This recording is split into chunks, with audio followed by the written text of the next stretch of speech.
Hello, and welcome to Easing the Badger, a new Wheel of Time first time reader podcast. I'm Will, I'm Alex. I'm Flint. and we're going to go through the book series together bit by bit, recapping as we go. I have read this series several times myself. This will count as my fifth read through of it. I first picked the series up about 10 years ago. A good friend of mine introduced me to it, and it sunk its claws in immediately. And I've been involved with the online fandom. A lot of people on there know me as Big Gay Will. And at some point, I roped Alex into this a couple years ago. So weird hearing you call me that. Yeah, for the record, I usually call her Lexi, so it'll probably switch back and forth. Yep, both you and Flint are used to calling me Lexi, so whichever works, whichever's easier to remember. Fans can call me whatever they want. So yeah, you want to talk a little bit about your Wheel of Time journey? Yeah, so you, after a couple of years, and got me, to finally get into it. And it wasn't that I was resistant, I was just never got around to it. I do love fantasy, especially high fantasy. And Wheel of Time was definitely right up my alley. I did originally start with the reading of it for the first 3 books and was struggling really, really bad. So I had to switch over to the audiobooks with Kate and Michael. So much better. I kind of blew through them after that. And so we are now on my first reread of it, which is part of the whole concept of our podcast because you've read it a million times and I'm on my first reread. So I can catch those little things, like little wink of the nose and whatever.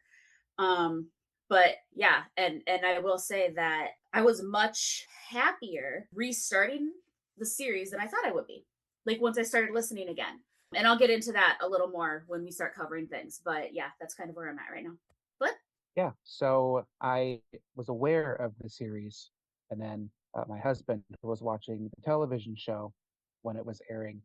So I caught glimpses of that, and then I knew that Will talked about it. And I had been for 6 years, I had been pursuing a terminal degree in history, a PhD.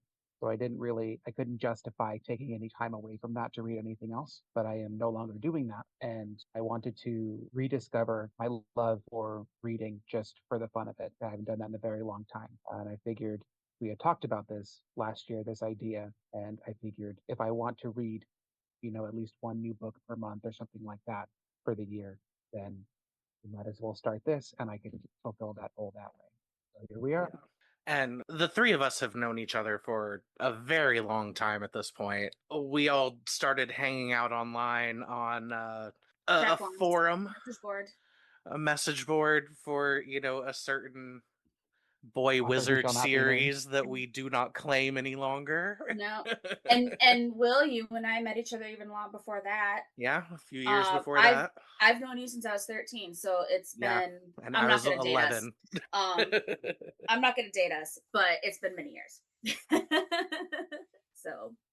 So we've always had A lot of fantasy in common.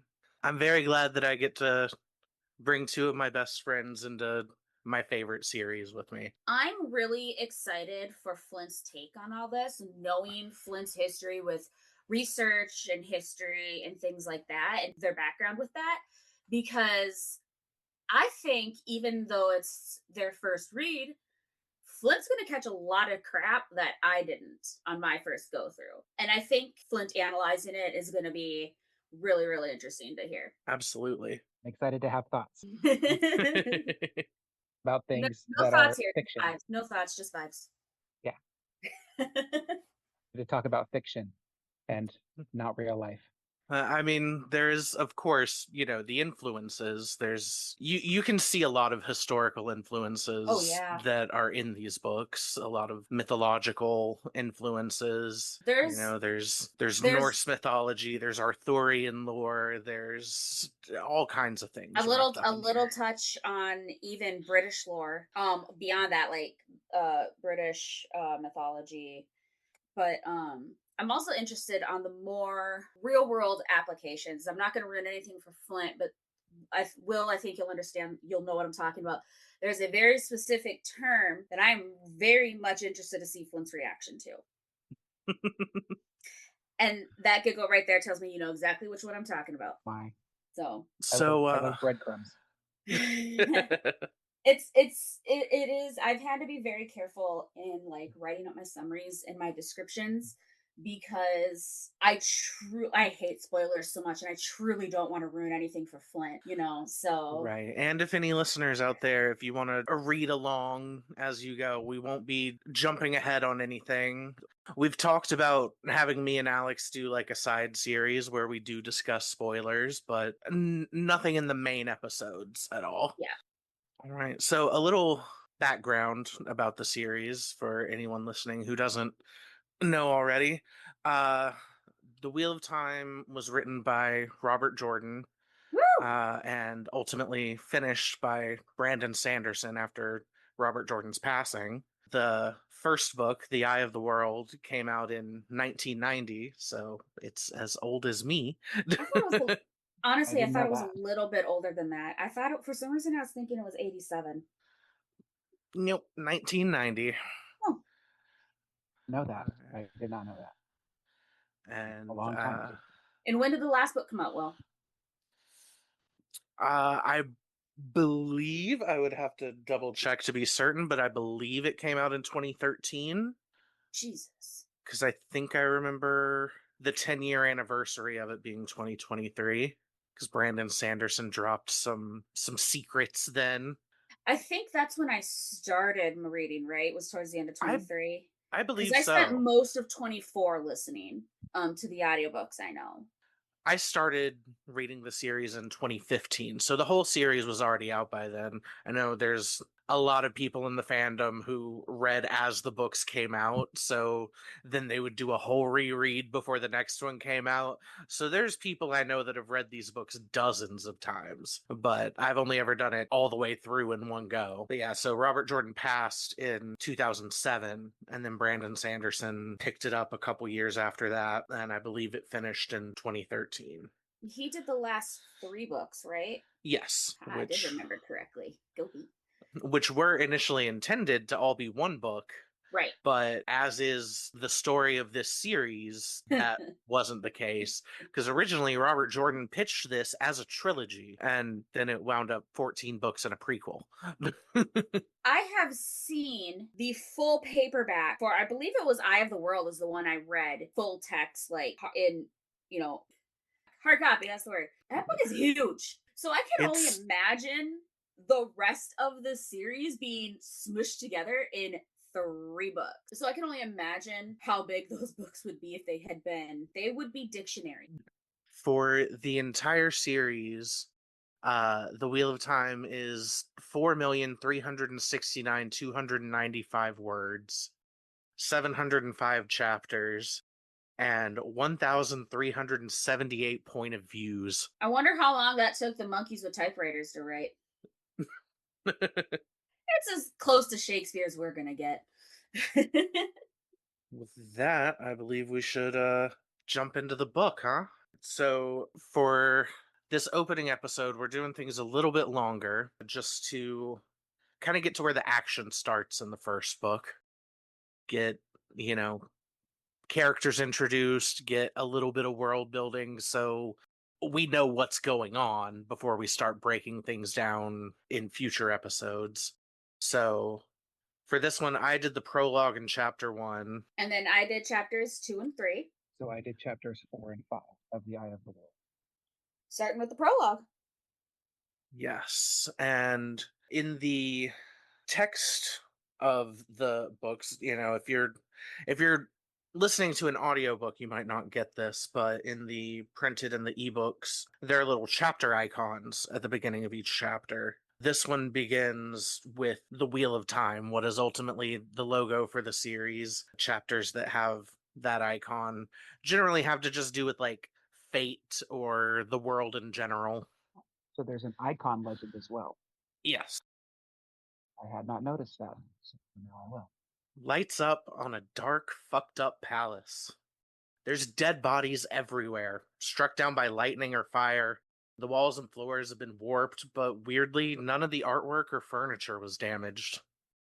Enter Luz Theron Telemon.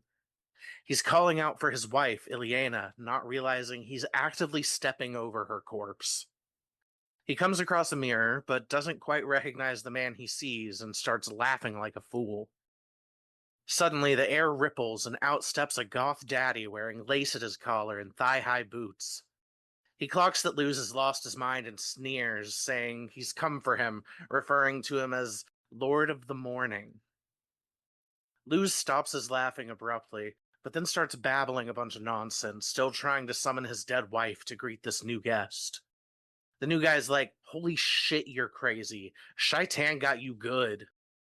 Somehow Luz has enough sense to know that name is not to be said, that it's dangerous.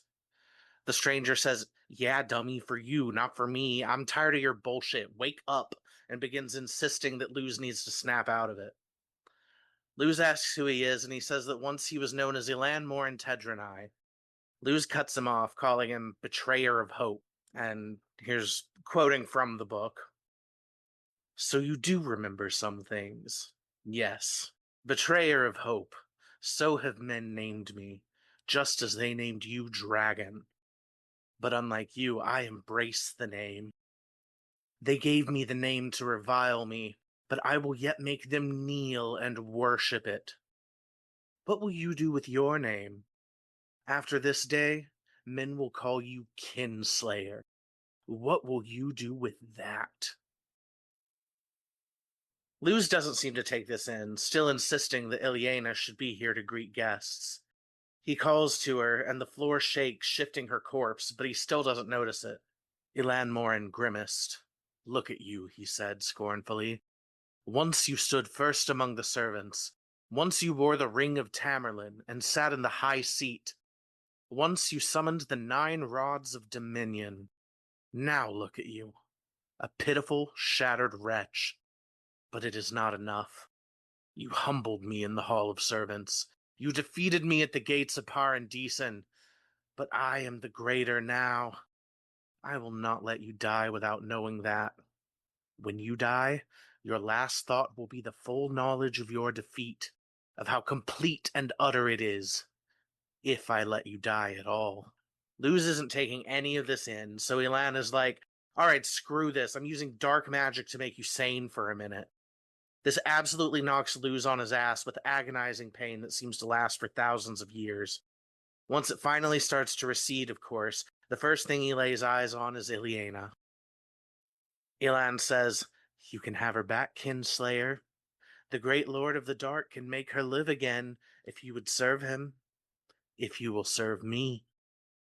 Luz refuses, saying, your master has racked the world for 10 years, and now this?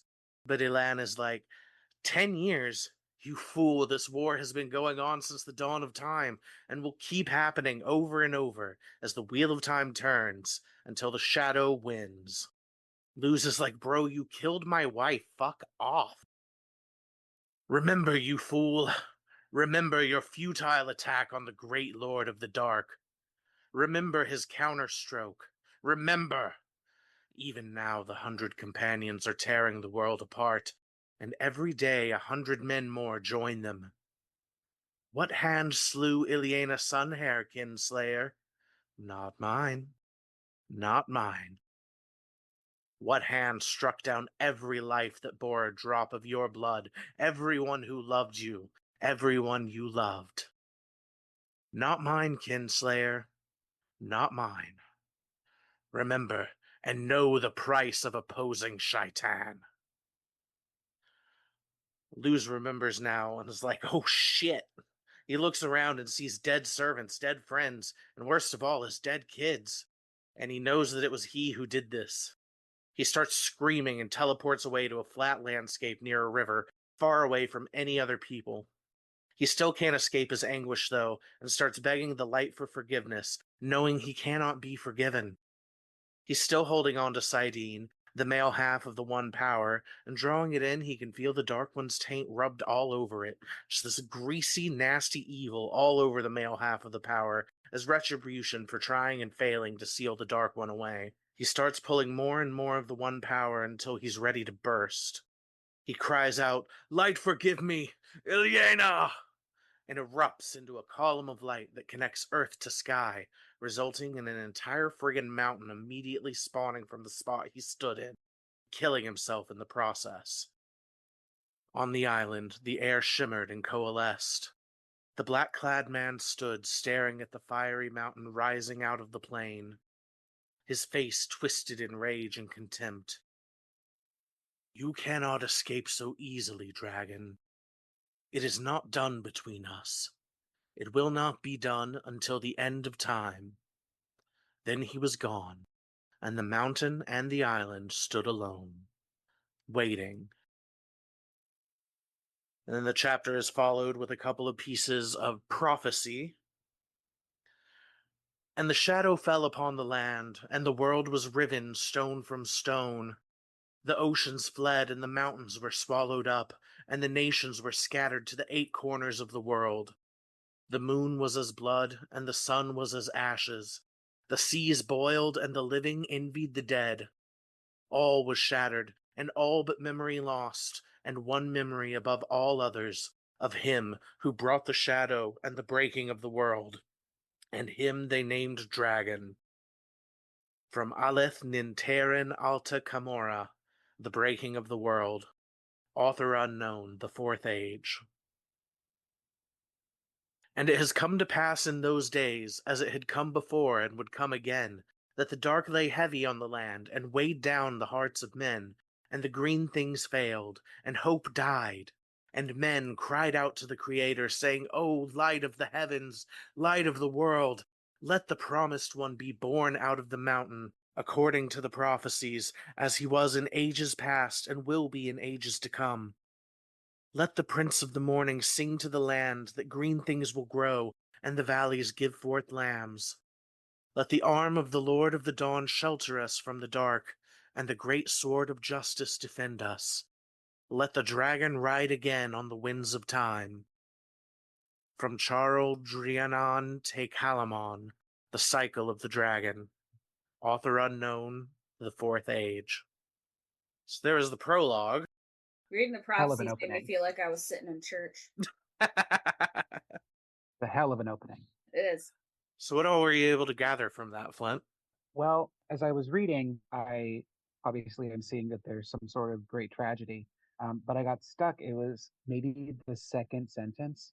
Yeah, the second sentence in the prologue, and it just says, "Bars of sunlight cast through rents in the walls, made motes of dust glitter where they yet hung in the air."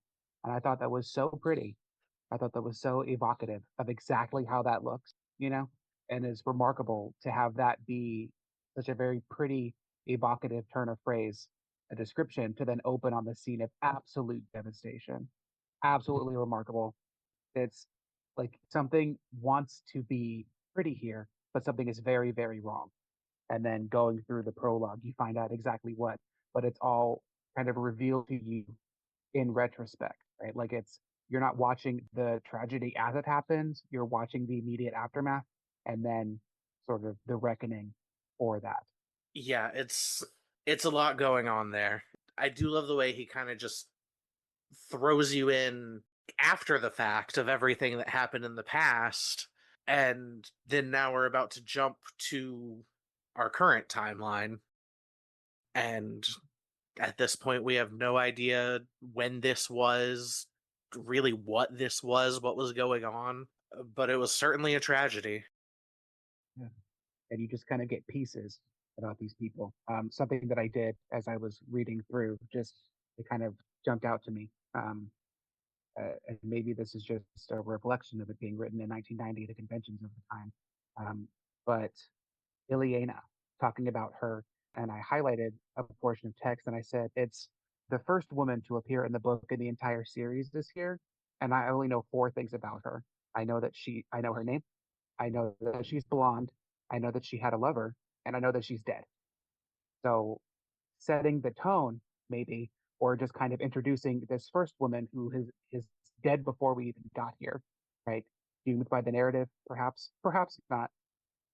Just she's of a piece with the set, right? She doesn't have a chance to be a character, and so that's just something that kind of jumped out to me that I then was paying attention to as I read the next chapters after that. I don't know how long I'll do that for because more women do eventually show up and get to be their own people. It looks like it's just something that really, in all of this devastation, the only two people who talk to each other or have anything to say are both men. Right. And there's not anything wrong with that necessarily. It's just, like I said, it's just something that I noticed. Going along with that, I had this the first time I read through it. I had it again the second time I read through it. She interests me so much, and I would love not Lou's story, but hers. Ilyena's sun hair, because her hair is bright and golden, and she was obviously beautiful. She had children, and she sounds like she was a queen. How did she reach that point? Who was she? I always find myself when I read stories like this of like focusing on things that like most people don't give a shit about. Like, I want to know the inner workings of like some tiny little government office type of thing, or how this thing works, or how that, like, I want to know way more details than anyone cares about. I don't want just two levels of information. I want so much more than that. And I'm always like, I need a prequel, I need a sequel, I need this. She is absolutely a character that I would 100% love to know more about. But in reference to the prequel, or the prologue, I mean, for some reason in my head, and obviously my reread here corrected it, but I had it in my mind that, how do you say his name? Elan Morin? Yeah.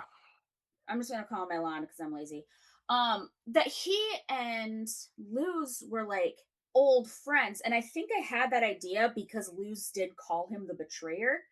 I think originally maybe I had thought that Luz was accusing him of betraying him, or like whatever their morals or their pledges or whatever. But for some reason I had it in my head that they were old friends, and it was like established in the prologue.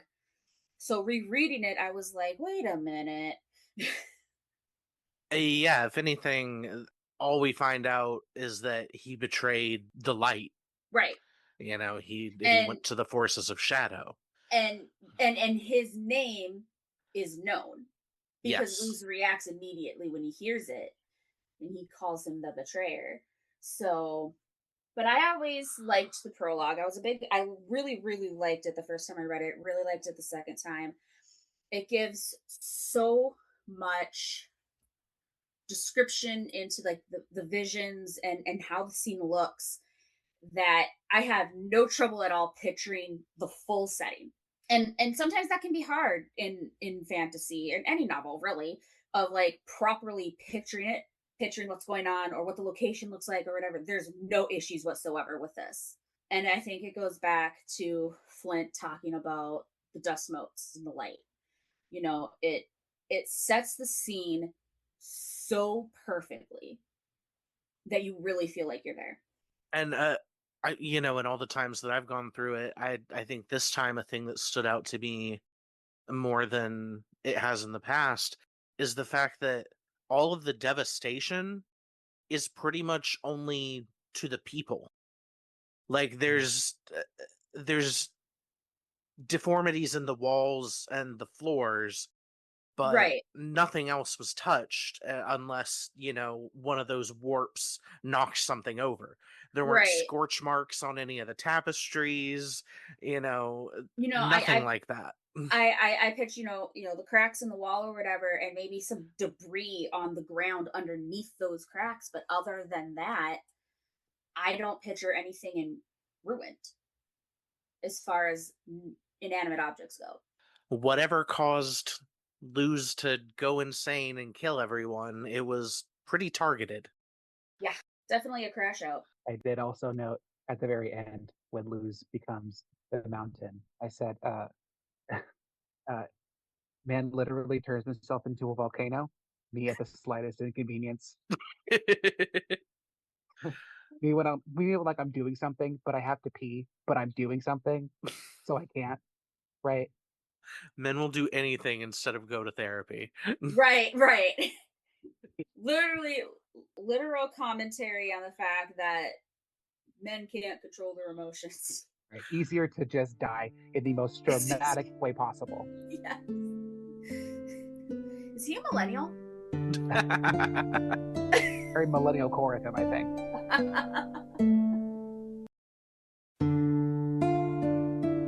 And we're back. All right, so now we get into chapter 1. This one also has the Wheel of Time icon for the chapter. And every Wheel of Time book starts with this opening in chapter 1. The wheel of time turns, and ages come and pass, leaving memories that become legend. Legend fades to myth, and even myth is long forgotten when the age that gave it birth comes again. In one age, called the Third Age by some, an age yet to come, an age long past, a wind rose in the mountains of mist. The wind was not the beginning. There are neither beginnings nor endings to the turning of the wheel of time. But it was a beginning. The wind comes upon Randall Thor, a towering ginger with gray eyes, a farm boy in simple clothes, carrying a quiver of arrows and a longbow. He's walking down a country road alongside Daddy Tam and the literal greatest horse in all literature, the shaggy brown mare named Bella. Things have been rough this winter. The cold has lingered longer than it should have, as the spring should be here, and the local predators have been encroaching more on the territory of humans due to slim pickings in the woods. Rand is on edge, but his father provides a reassuring presence. He compares himself to his father, and noting he must look more like his mother, an outlander who he lost when he was very young. The two men are carrying casks of apple brandy to the Wine Spring Inn in the village of Emmons Field, which is in the region of the Two Rivers. It's time for the Festival of Beltane, and Tam is insistent that no hungry wolves will keep them from celebrating, although it has kept them away from the village for longer than usual. Rand does start to get a little paranoid, though, and feels like he's being watched.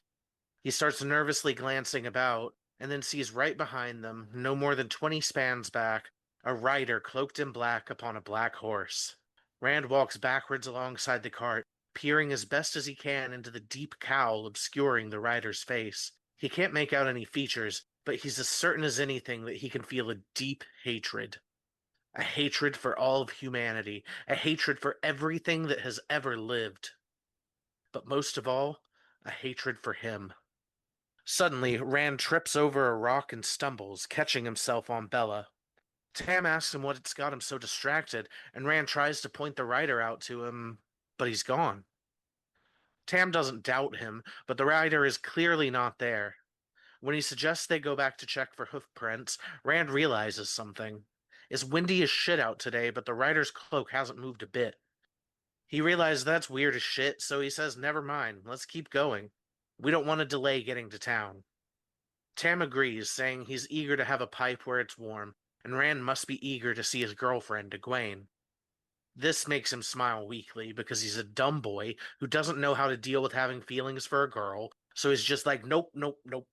He also hopes Tam doesn't notice how freaked out he is, but clearly he does, because he says, remember the flame in the void, lad, which is a trick of concentration in which you feed all of your thoughts and emotions into a flame until your mind becomes a void, and you are at one with the moment and everything around you.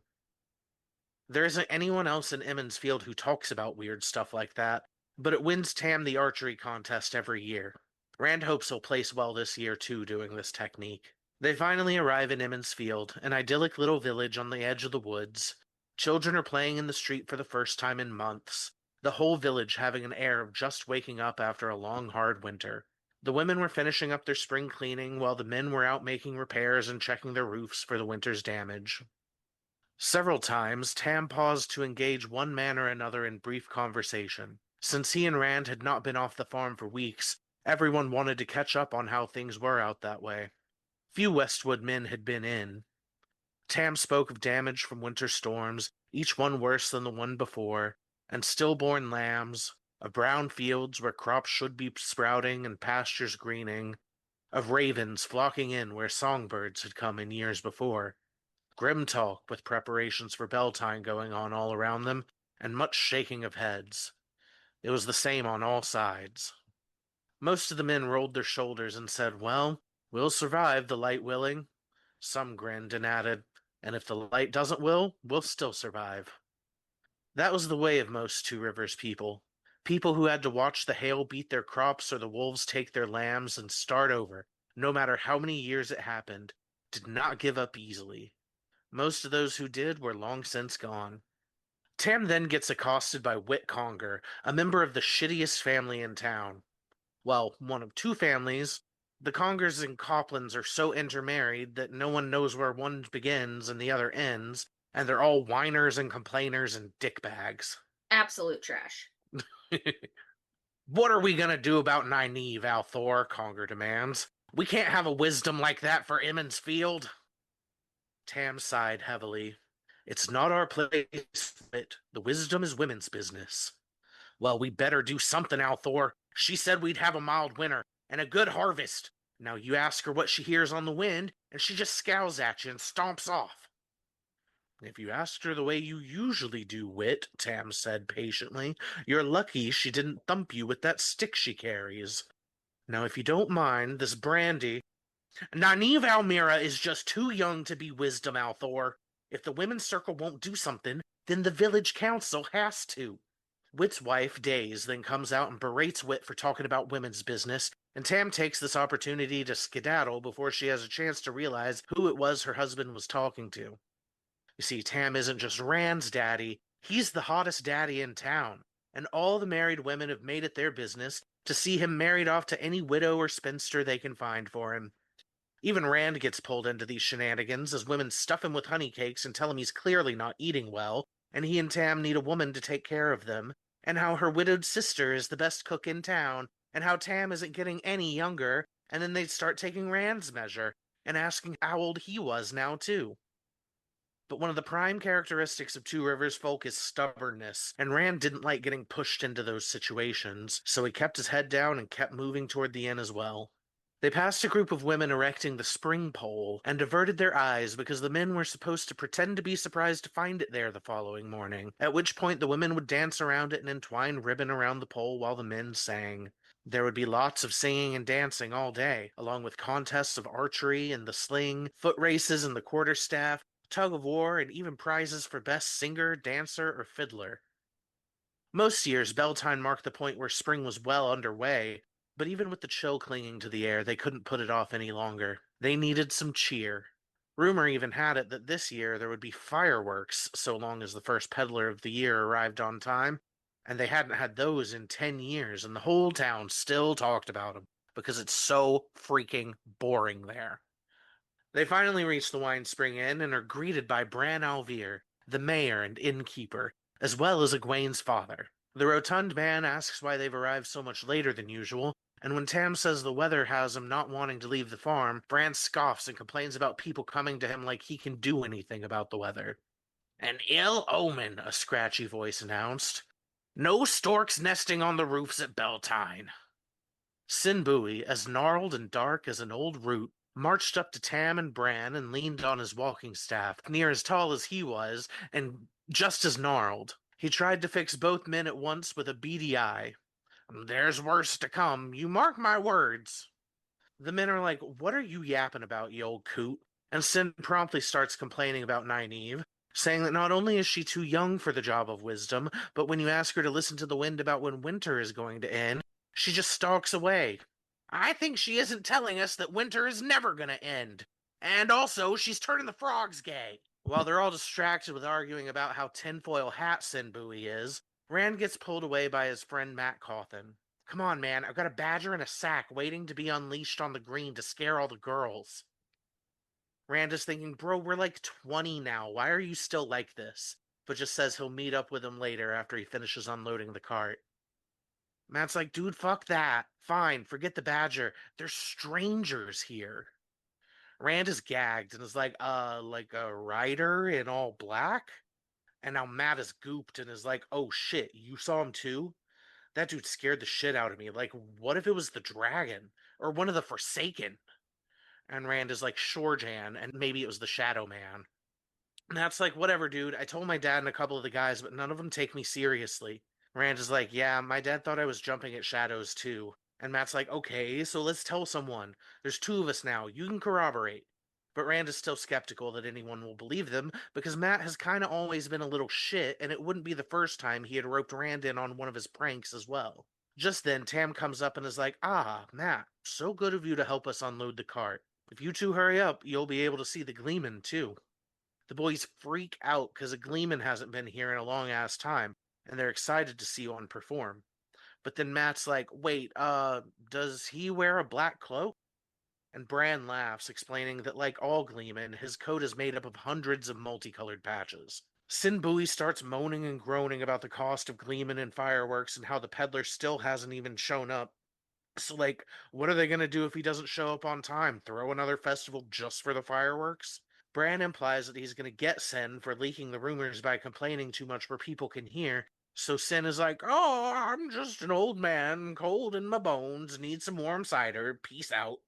And then Tam's like, seriously, boys, let's go. Get those carts. The boys finally start unloading, and Matt teasing Rand about Egwene.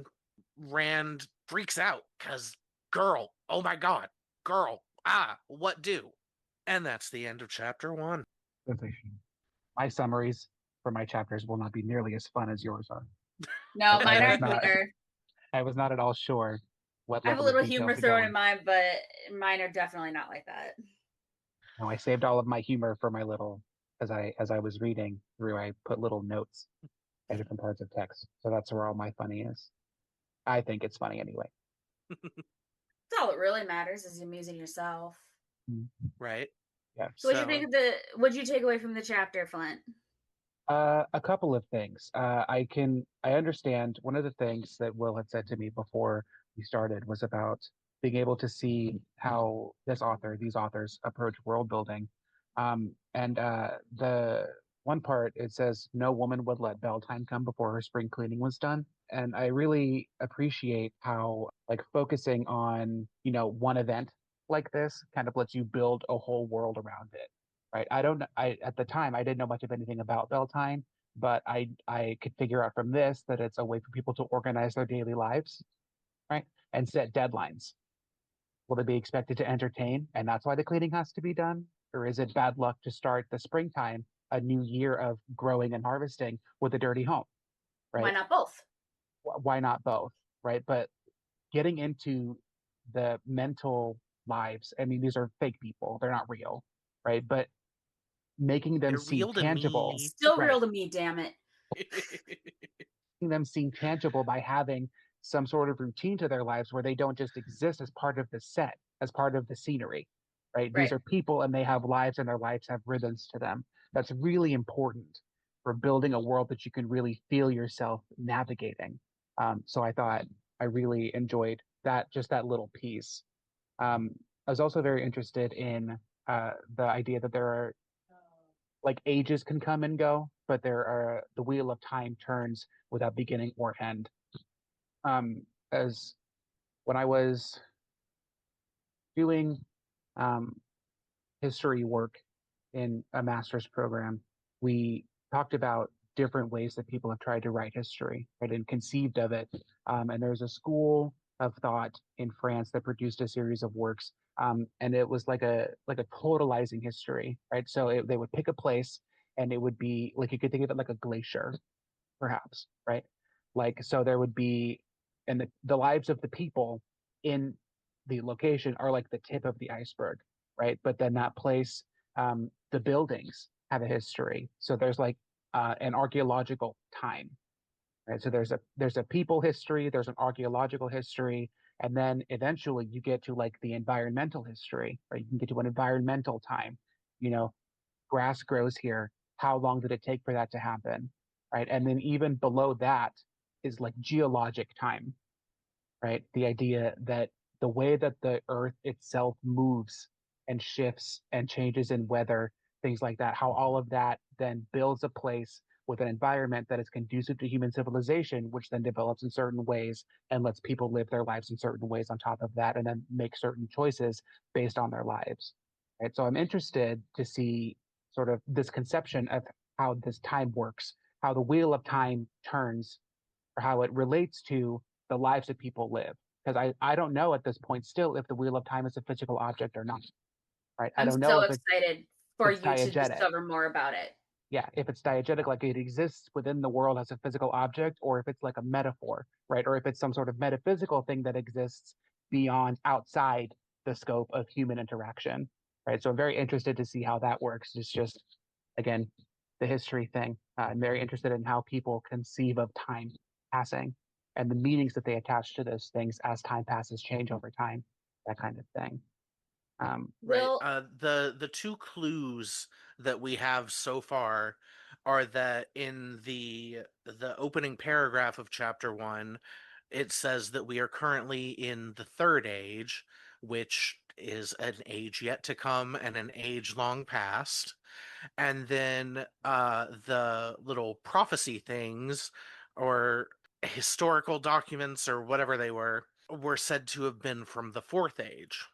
well, I feel like what I'm feeling right now in my excitement for Flint to discover more about the Wheel of Time is how you felt with me, and probably how you're feeling with Flint again too. But I feel like you probably felt that way with me, and you're because I know you were really getting excited as I discovered the series, and I'm feeling that way for Flint too. I mean, there's a reason that this type of podcast is so popular within this fandom. Like there's quite a few first time reader podcasts and Yeah, YouTube shows and stuff because we all love to live vicariously through someone else reading it for the first time again because we because you can't do can't read that it for the again. first time again, right? It's that old, oh, if you could watch a movie for the first time again, what would it be thing, right? What would you rediscover and love? I fully get that, and I fully understand that, and I was thinking about that too while I was thinking about how excited I was for Flint. yeah, what if I could listen to the song "My Immortal" for the first time again?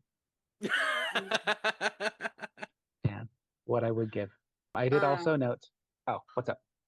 I was gonna say, I personally don't have a whole lot to say about chapter one. I think it's just a really kind of nice introductory for a little bit of the culture. I love this idea of women's circle, women's business, council, men's business.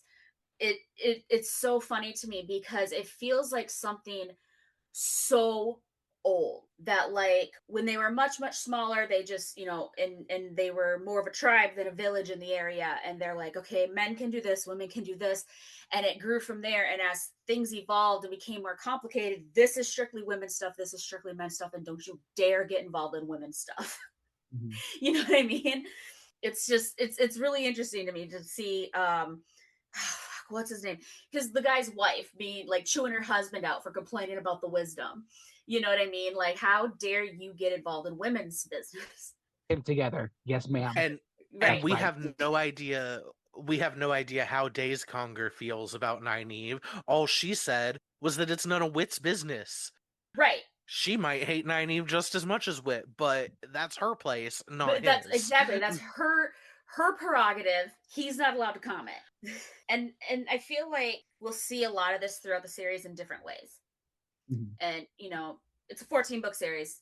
We're obviously going many places, and I feel like in those different places we're going to see similarities to that. And I think this is a really good foretelling of like the strength of women throughout the story. I was gonna say it Other is than a that, no comments on chapter one. no comment. Say it is a the idea that there's the women's circle and then the village council, and that's two separate spheres that shouldn't be meddled with. It's kind of an interesting reflection and commentary on sort of gender roles, right? How gender Mm-hmm. expectations, the expectations that men and women are supposed to perform in public life, is Right. very interesting because obviously we talk about you know historically it's like men do the outside thing and then women have the home, right? And here it seems like women also have the outside thing, but it's still public life is still separated. And so men get politics and women get religion or Right. spirituality or whatever this is. And Which has it's actually been another very interesting, common in history in real life too. yeah, it's another interesting reflection and commentary, I think, on the proper place of men and women, even in fiction. Right? It's kind of how the people write their beliefs and themselves into their work. right? Yep. So it's just, like I said, I think it's an interesting reflection of that, but especially then also that men are not allowed to interfere in women's business, because that is not how that is outside of the book, unfortunately. But in the book, Um, women's business is women's business, and that's as it should be. right. So I think that's really funny to me, and we'll see this in chapter 3. So I'm not too worried about like spoilers or whatever. There's a kind of implication that women have a stranglehold on women's business, but they are absolutely allowed to get their noses in men's business. Well, Because to make sure how that are the the men are men doing it going to right. stop them? Right, right. It's just so funny to me. And they'll complain about it. The men will complain about it, and the women's like, "What are you going to do about it?" Right? But yeah, and it's really interesting to me that I think I forgot what I was gonna say. Never mind. I had a thought and I lost it. So going back to what you said a minute ago, Flint, about people like writing what they know essentially. So Robert Jordan was, he was a white Christian man from South Carolina, North Carolina, one of those. We don't necessarily know the extent of how religious he was, but he was obviously influenced in that way. Though for the time, he South Carolina. was thank you. For the time, he would have been considered pretty progressive, and I personally think that if he were still around, there are, some things in the books that maybe he would update, at least, in conversation or something. But at there the very least is admit that like he would change things now. right. Right. But you can very much see that even though clearly this village is, supposed to be kind of vaguely English or whatever, there are a lot of like southern United States sensibilities about it. He's very informed by his environment, and so he projects that into the people of Emmons Field. Sure. I think it's important to lay out right at the top here in the first episode. When I point out things like, the women, by the way, 4 more women showed up here, I think, in this chapter, right? I'm not doing any of this or making commentaries about gender roles and how they appear in here. I'm never trying to indict the book for doing something wrong, right? It's not that I'm not interested in that kind of exercise of picking apart and saying, if I had written this book, this is how I would have done it. I'm not interested in it. I don't think that's useful. I don't think that's productive, and I don't think it's very fun.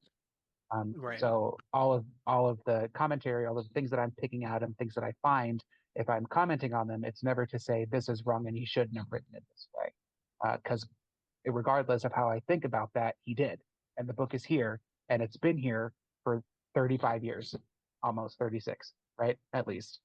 So that's just I wanted to kind of lay out my perspective on this right at the top. Of course. And I think that's very important for anyone who listens, because Will and I know that about you, but they don't know you like we do. So I think that was very important. I think that's important to say for all of us, because I certainly would not go about being like, "Oh, I'd write this differently." Right.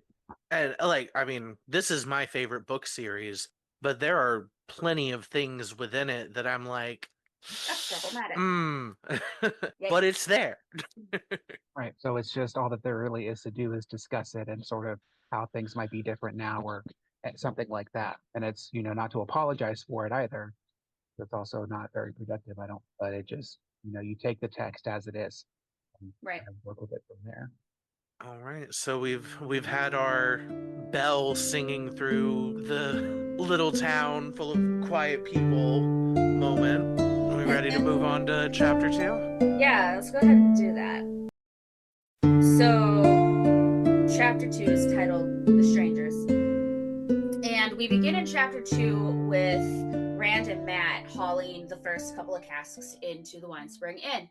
And we see who, in my opinion, is the second most important character in the entire book, the yellow cat Scratch, who the Wine Spring Inn is owned to. I will go on to say, we never see Scratch again. That does not matter. He is still the most important. I agree. Rand just passively takes note of him as he's passing through the main tap room on his way down to the cellar. He notices a handful of men from the men's council already kind of gathered around the otherwise empty room. A couple of them looking grumpy. Master Luhan, the blacksmith, eyeing Matt in particular, and Matt kind of skedaddles away. And when they get down there, he basically tells them that I pulled a prank that resulted in a bunch of flour getting spread around his house, and now he's after me. Matt, as Will mentioned, is a little shit. He is the town prankster. Nobody takes him seriously, and whenever anything goes wrong, his name is invoked, even if he is not around to have committed said shenanigans. So that should give you an idea of Matt. There's not a whole lot in the first half of chapter 2 that's really interesting. The boys haul the casks up and down. Mistress Alvir, who is a wonderful baker, leaves them some honey cakes. She's always very generous and sweet with the young men and the boys in town for things like this. And she, unlike many of the other women, is not a busybody who's trying to hook up Daddy Tam, as Will calls him. Other than that, as they're finishing their work, they're down in the cellar. They're joined by another young man named Owen Fingar, and he's 14, so he's about 6 years younger than them. And he's a very overly excited lad. He's not particularly important to this part of the story, but it is pertinent because he does reveal a lot of information dumping. He excitedly runs down there. He tells them that there's strangers in town, and both Matt and Rand immediately think he's talking about this stranger, this man in black that they both saw, and simultaneously ask him two different questions that would imply they're asking about the men in black. And Owen's confused, and he's like, "What? No, I'm talking about a man and a woman, right?" And they start discussing the strangers, and Owen describes them. And Matt kind of was like, "Oh, this is what I was originally gonna fucking tell you about before we got roped into this shit." And this is where we first hear the names Moraine and Lant. And they are strangers that came to the Wine Spring Inn the day before or the night before and took rooms. And she, as Owen describes her, is a lady out of a gleeman's tale. She's dressed in clothes so fancy. They're fancier than any feast day clothes he's ever seen. And she wears blue. And he's got a cloak that, was gray or green or, I'm not sure what color it was, but he blended in. So as they discuss the newcomers, the strangers, Owen also goes on to tell them that Moraine unknowingly offended Nynaeve the Wisdom by addressing her as child. And this is where we really discuss for the first time, it's briefly mentioned a little bit in chapter 1, but really discuss Nynaeve's temper. She's a hothead and flares up very, very, very easily. But as Rand points out, she also cools down very quickly. So they kind of discuss that, and then they go outside. Outside, on top of the inn, Rand sees a raven, and he's like disgusted by it. And then Matt sees it as well, and they decide to try and get rid of it by throwing rocks at it, to which the bird simply sidesteps and ignores, which spooks the boys because that's sus as fuck. Like, birds don't do that. So as they're like staring up at this bird, being like, what the fuck just happened, they hear a voice behind them. A vile bird to be mistrusted in the best of times. And upon hearing that voice and the appearance of its speaker, the bird takes off in such a rush that it loses feathers. And as the boys turn around to see who spoke, they discover it is the newcomer Moraine. And this is where the important part of this chapter comes in. This is the last section of the chapter. So upon meeting her, Rand is surprised to find that her appearance is so youthful because she had addressed Nynaeve as child. So he was expecting somebody much older, but determines that she actually does look younger than her age simply because of like a look in her eyes. He also takes note that her hair is unbraided, which he has never seen a grown woman do. In the Two Rivers area, an adult woman wears her hair in a braid as a signature to signify that she is grown. The Women's Council recognizes her as an adult. She's old enough to marry. Only young girls wear their hair down. So it was very, very foreign to Rand to see a grown, mature woman with her hair down. The boys all greet her and address her by name, and she shows delight in that. Owen explains that he heard their names being used, but assures her that he wasn't eavesdropping. Introduces himself and invites her to his home for the celebrations for the night. Because while we have discussed Beltane, we have not discussed Winter's Night, which is the night before Beltane. It is essentially a night of celebration to signify the end of winter and the beginning of spring, even though in this particular situation, winter is keeping a stranglehold on everything. But in Winter's Night, people move from house to house, having a little bit of food, a little bit of drink, chatting, being merry, being warm and cozy. And you just, you go around the whole village, and it's a very strong sense of community at the end of winter. And so Owen invites her. She makes a non-committal reply, and then goes on to tell the boys that while she's in town, she'll have small jobs that need doing, and ask them for their assistance. And as like an assurance of this, she gives each of them a coin. Specifically, it is noted that she presses this coin into the hands of both Matt and Rand, stating that these coins are a bond, reminding them to come to her when she calls. Rand then asks her why she's in Eamon's Field, because he knows it's a fucking backwater. And she tells him that she's there to study the long ago stories and history of the place. Rand and Matt both exclaim about what could have possibly happened here that would have been so interesting, and what else would you call it other than the two rivers? This is what Moiraine replies. As the wheel of time turns, Moiraine said half to herself with a distant look in her eyes. Places wear many names. Men wear many names, many faces. Different faces, but always the same man. Yet no one knows the great pattern the wheel weaves, or even the pattern of an age. We can only watch and study and hope. And the boys are really stunned by this. It's almost like she was in like a half trance when she said it, and they don't know how to really reply to it. So, and as she kind of snaps out of it, she takes her leave of them and walks away. And as she leaves, they finally notice Lan for the first time. He'd been leaning up against the wall of the inn, hidden by his cloak of invisibility, as it would. The cloak shifts in colors. It's great for camouflaging in and blending in. And he follows her, and Owen points him out, and like it's clear that this man moves as a confident warrior. He's a soldier. He's got a sword at his side. And Owen says, again, an overexcited youth thinks that he's a warder. And Matt snaps and disbelieves him, and they bicker back and forth. And in a moment of foreshadowing, Matt says, "Did you see any gold or jewels on him? Do we have Trollocs in the two rivers? We have sheep." That's not the full quote. That's just the first half of it, because it's the important part. It's dropped at that point, and Owen goes on to like look at the coin he was given, which is a silver penny. So Matt and Rand didn't recognize the coin in their own hands. It didn't look like a silver penny. It was silver, but it had an image of a woman on it with a flame in her hand. And so Matt just puts his in his pocket and says he's not going to spend it. And Rand agrees and does the same.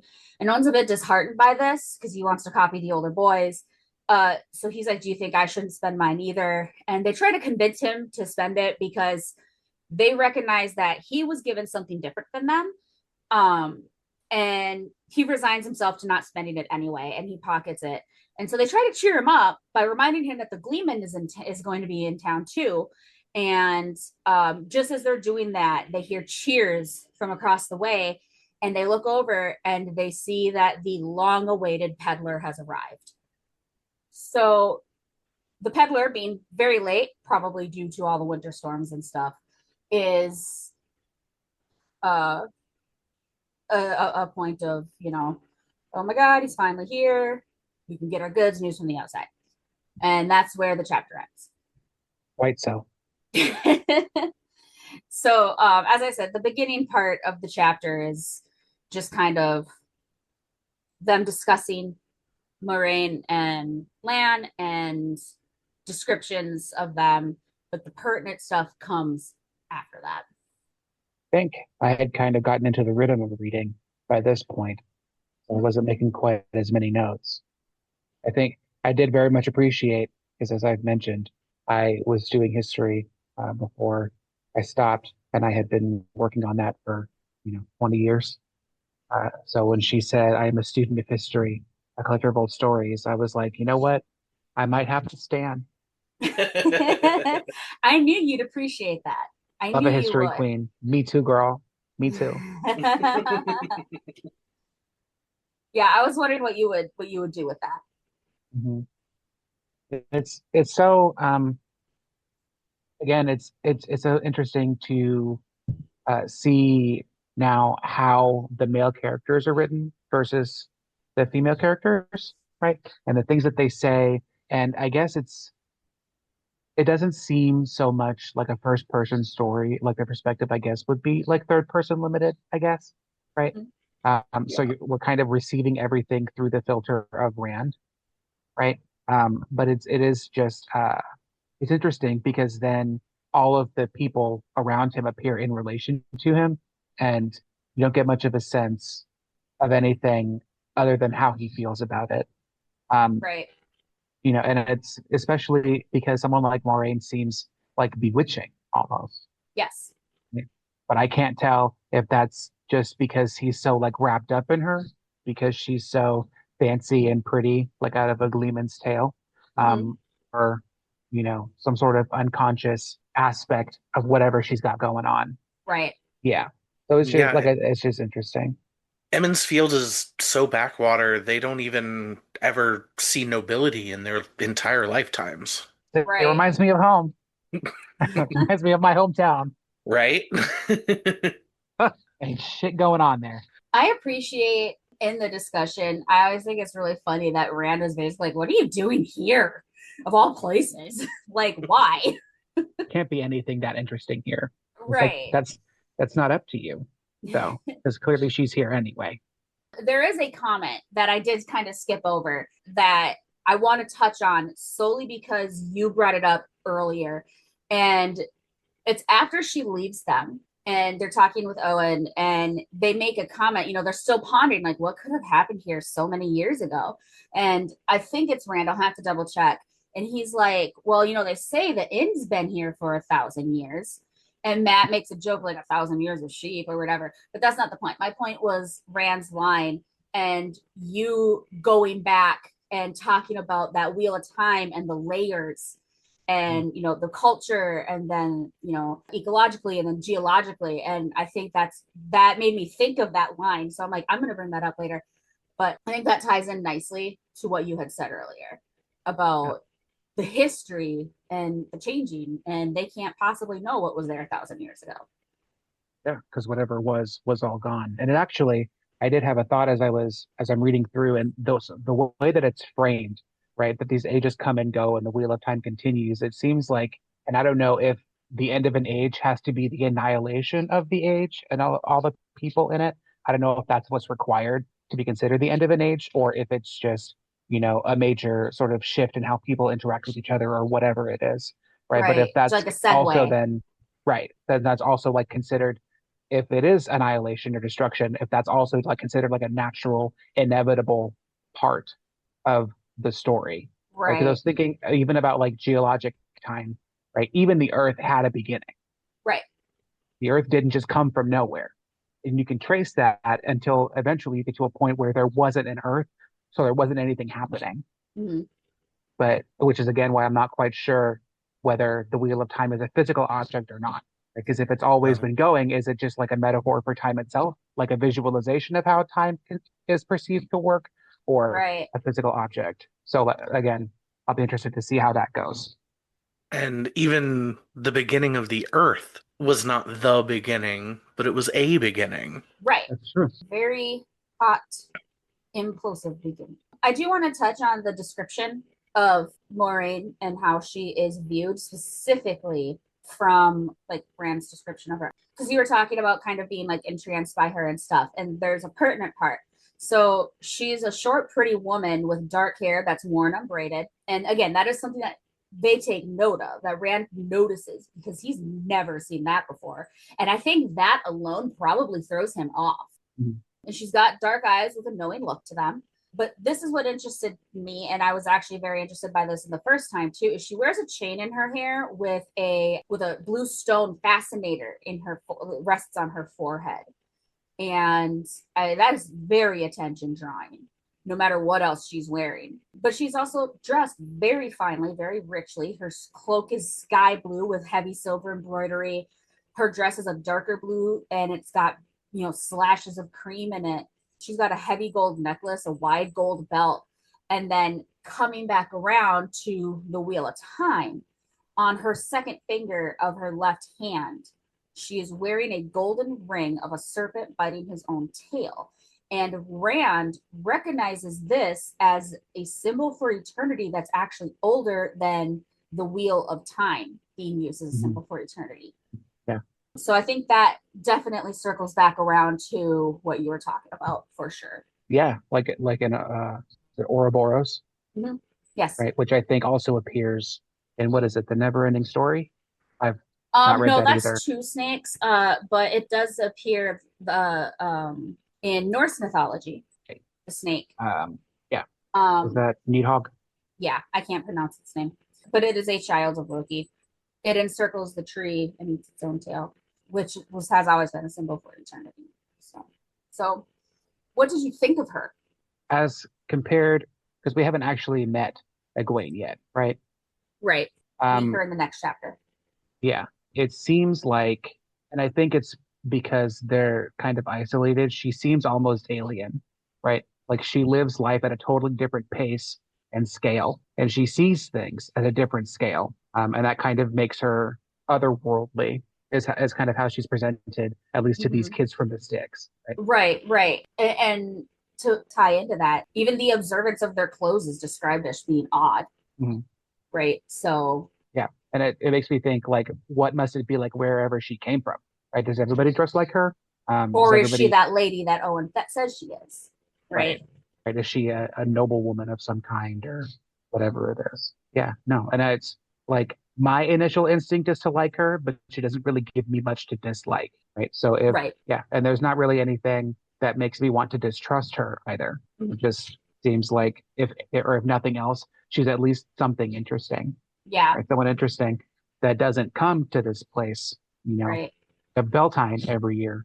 But other than that, she's just one of many extraordinary things that seems to be happening here. Right. I made a couple of notes at different points, like, and again, this might be coming, but it's like the call to adventure, the old trope in storytelling, right? And it's like, the person who's regular gets called into something greater, and there are hallmarks of that, the hallmarks of the call to adventure as you go through their story, right? And so maybe some of it is a once in a decade event as part of your regular festivities. Maybe it's a strange person appearing and disappearing at will that only you can see. Right. Maybe it's this woman who seems otherworldly and quite fascinated with you and gives you a very special token before she leaves. And right? implies that it's a bond. And so it seems like is getting very obviously set up to have to do something. Yeah. The call is strong. Yes, it is. And that's actually what I was going to say when I accidentally interrupted you, was about that point and that call to adventure. Is that you see that very clearly when she says a reminder that for you to come to me when I call. Right. But I think I will have special tasks just for you specifically. Right. Also, what's with this dude with a sword and a color shifting cloak following her around? I want that fucking cloak so bad. Right? Yeah, like is he a knight? Is he a bodyguard? I don't know. He defers to her.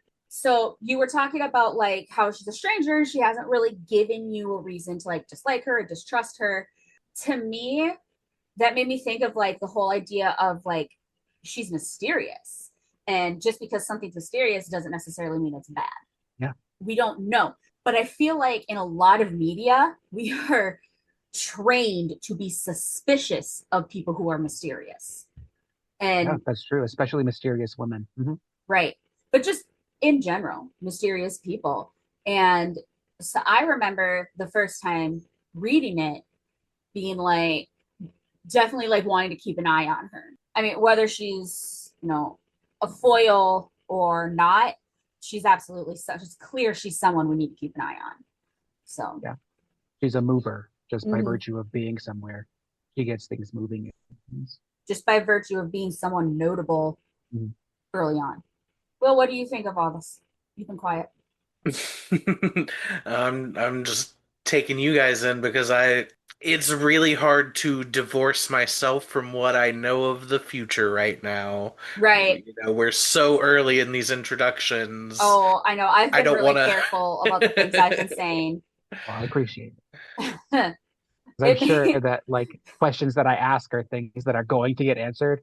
And by the way that you look when I ask the question, I don't know that I'm going to like the answers that I get. a lot But of a lot of what you're going to hear from Will, as he warned you before, is read and find out. But the look on Will's face is making me think of a very particular character that I stated that I really, really liked. And Will basically laughed in my face when I told him this. So, do you remember that? I don't. I don't remember that at all. I mean, that's not it someone I've met was yet. no, you won't meet this character for at least. I don't think they're in book 2. I think they come show up in book 3. You won't meet them for a while. But I personally really liked the character, and Will's like, hold that thought. And I actually still, after what Will was talking about, still continued to like the character. I thought they were very interesting, just in a different way. Oh. Now you, Okay, yeah. yes. Yes. And yeah. Yeah. That's all I can say is yeah. You can't say anything else. So anyway, But I do know exactly who you're talking about. I mean, there's tons of really complicated characters in this yes, series. there's over 1,000 named characters in the entire series, something like that, I want to right? say something like 2,000. Yeah, it's a like right down to Scratch the cat, who again we never see again, is a named character, Yeah. and there's lots of those people that you're just mentioned in passing that we never ever see again, but they are still named. But you know their name and something about them. Right, something, some kind of thing about them. Are we ready to move on? I think so. Cool. So, in my opinion, chapter 3 is where shit kicks off. Chapter 3 is titled The Peddler, and Will, please correct my pronunciation of this if I'm wrong. The peddler's name is Patton Fane. You got it. Oh, thank God. So Patton Fane is a peddler that comes to Evansfield every spring. He's usually the first one there. He's late this year, again, because of the winter and the weather. But peddlers, as outsiders, bring news of the outside world, which is otherwise hard to get. So they crowd around him as he's coming in. They're already screaming at him for news. And Fane, who likes attention, is a bit of a showman. So he parks his peddler's cart up by the inn, and he's got a nice big crowd around him. And he's just taking his time doing little tasks up there, and he's just letting them sit and stew. And while he's doing this, Rand observes that Fane is well liked in Evansfield because unlike some peddlers who you have to like essentially bribe to get information out of, not only is Fane happy to share the news and information, but he tells it like it's a dramatic story, like he himself is a gleeman. And with them not getting gleeman, that's another form of entertainment for them as well, which I think is another reason why he's so well liked, in addition to bringing necessities like pans and needles. So eventually, he starts telling people what's going on. He stands up all dramatic and he's like, I bring news. The council comes out of the inn to listen as well. So Tam is there, Bran is there, Sinbui is there, all of them. And so Fane tells the people that were clamoring for news at his arrival that the standard of the dragon was raised in Gildon, where there is now war as people are moving to either support or oppose this dragon. The townspeople then start crying out that this must be a false dragon. And we learned then from Fane that there had been no claims to the dragon title for 20 years. And then all of a sudden, 3 false dragons show up in the past 5. And that is obviously very important information.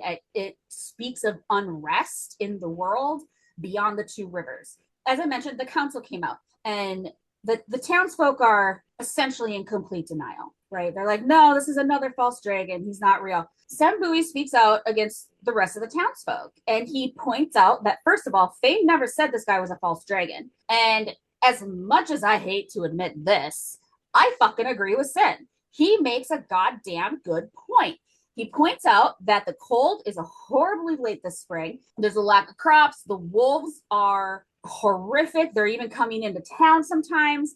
And all of this is due to a dragon being reborn. And then he demands Fane tell them clearly if this is a true dragon or not. And Fane, being the showman and dick that he is, basically does a little nose wink of the nod and doesn't say either way, and he's being shifty as fuck about it. But he does confirm that unlike the other false dragons, this one can in fact use the one power. And he goes on to describe some feats that he supposedly has done and states that he heard these stories from men that he trusts. Will, quick question for you, because you know this lore and I don't think it's a spoiler. When we say there's been 3 false dragons in the last 5 years, is this the third one? I believe so. That's what I thought, and I don't know how myself. much it. We don't really go into detail about No. all of them, so. No, we don't. That was just for my own lore knowledge, trying to remember if this was it was 3 before this, and this is number 4, or if this is number 3 in the 5 years. And I thought he was number 3, but again, just want to double check. Okay, so again, Fane mentions that he can use the one power. And at this point, bold and enthusiastic young 14-year-old Owen speaks out in this crowd of adults, stating that this can't be true because when men use the power, they go mad. And so only women can channel because of that, which gives us a very interesting tie-in to our prologue and Luz Theron. So at this point, Sen silences Owen, telling him to be respectful of his elders, which is ridiculous because Owen's kind of on his side a little bit here, and goes on talking about how those women isn't decent, i.e. women who can channel. And this is the first time we hear the name Aes Sedai, which is essentially the name for a woman who can channel. Fane then says that they are actually already involved as they've ridden out from Tar Valon, which you will learn about later, to stop this dragon. And since he can channel, it is believed that they're the only ones who can not only stop him, but contain him. So now the townspeople get all worked up again, and Tam, who is literally the only level-headed fucking person for miles around, whispers a few words into Bran's ear, and Bran nods and then makes an announcement that this is more important news than just regular outside news, and he wants the council to discuss and learn things from Fane inside just them.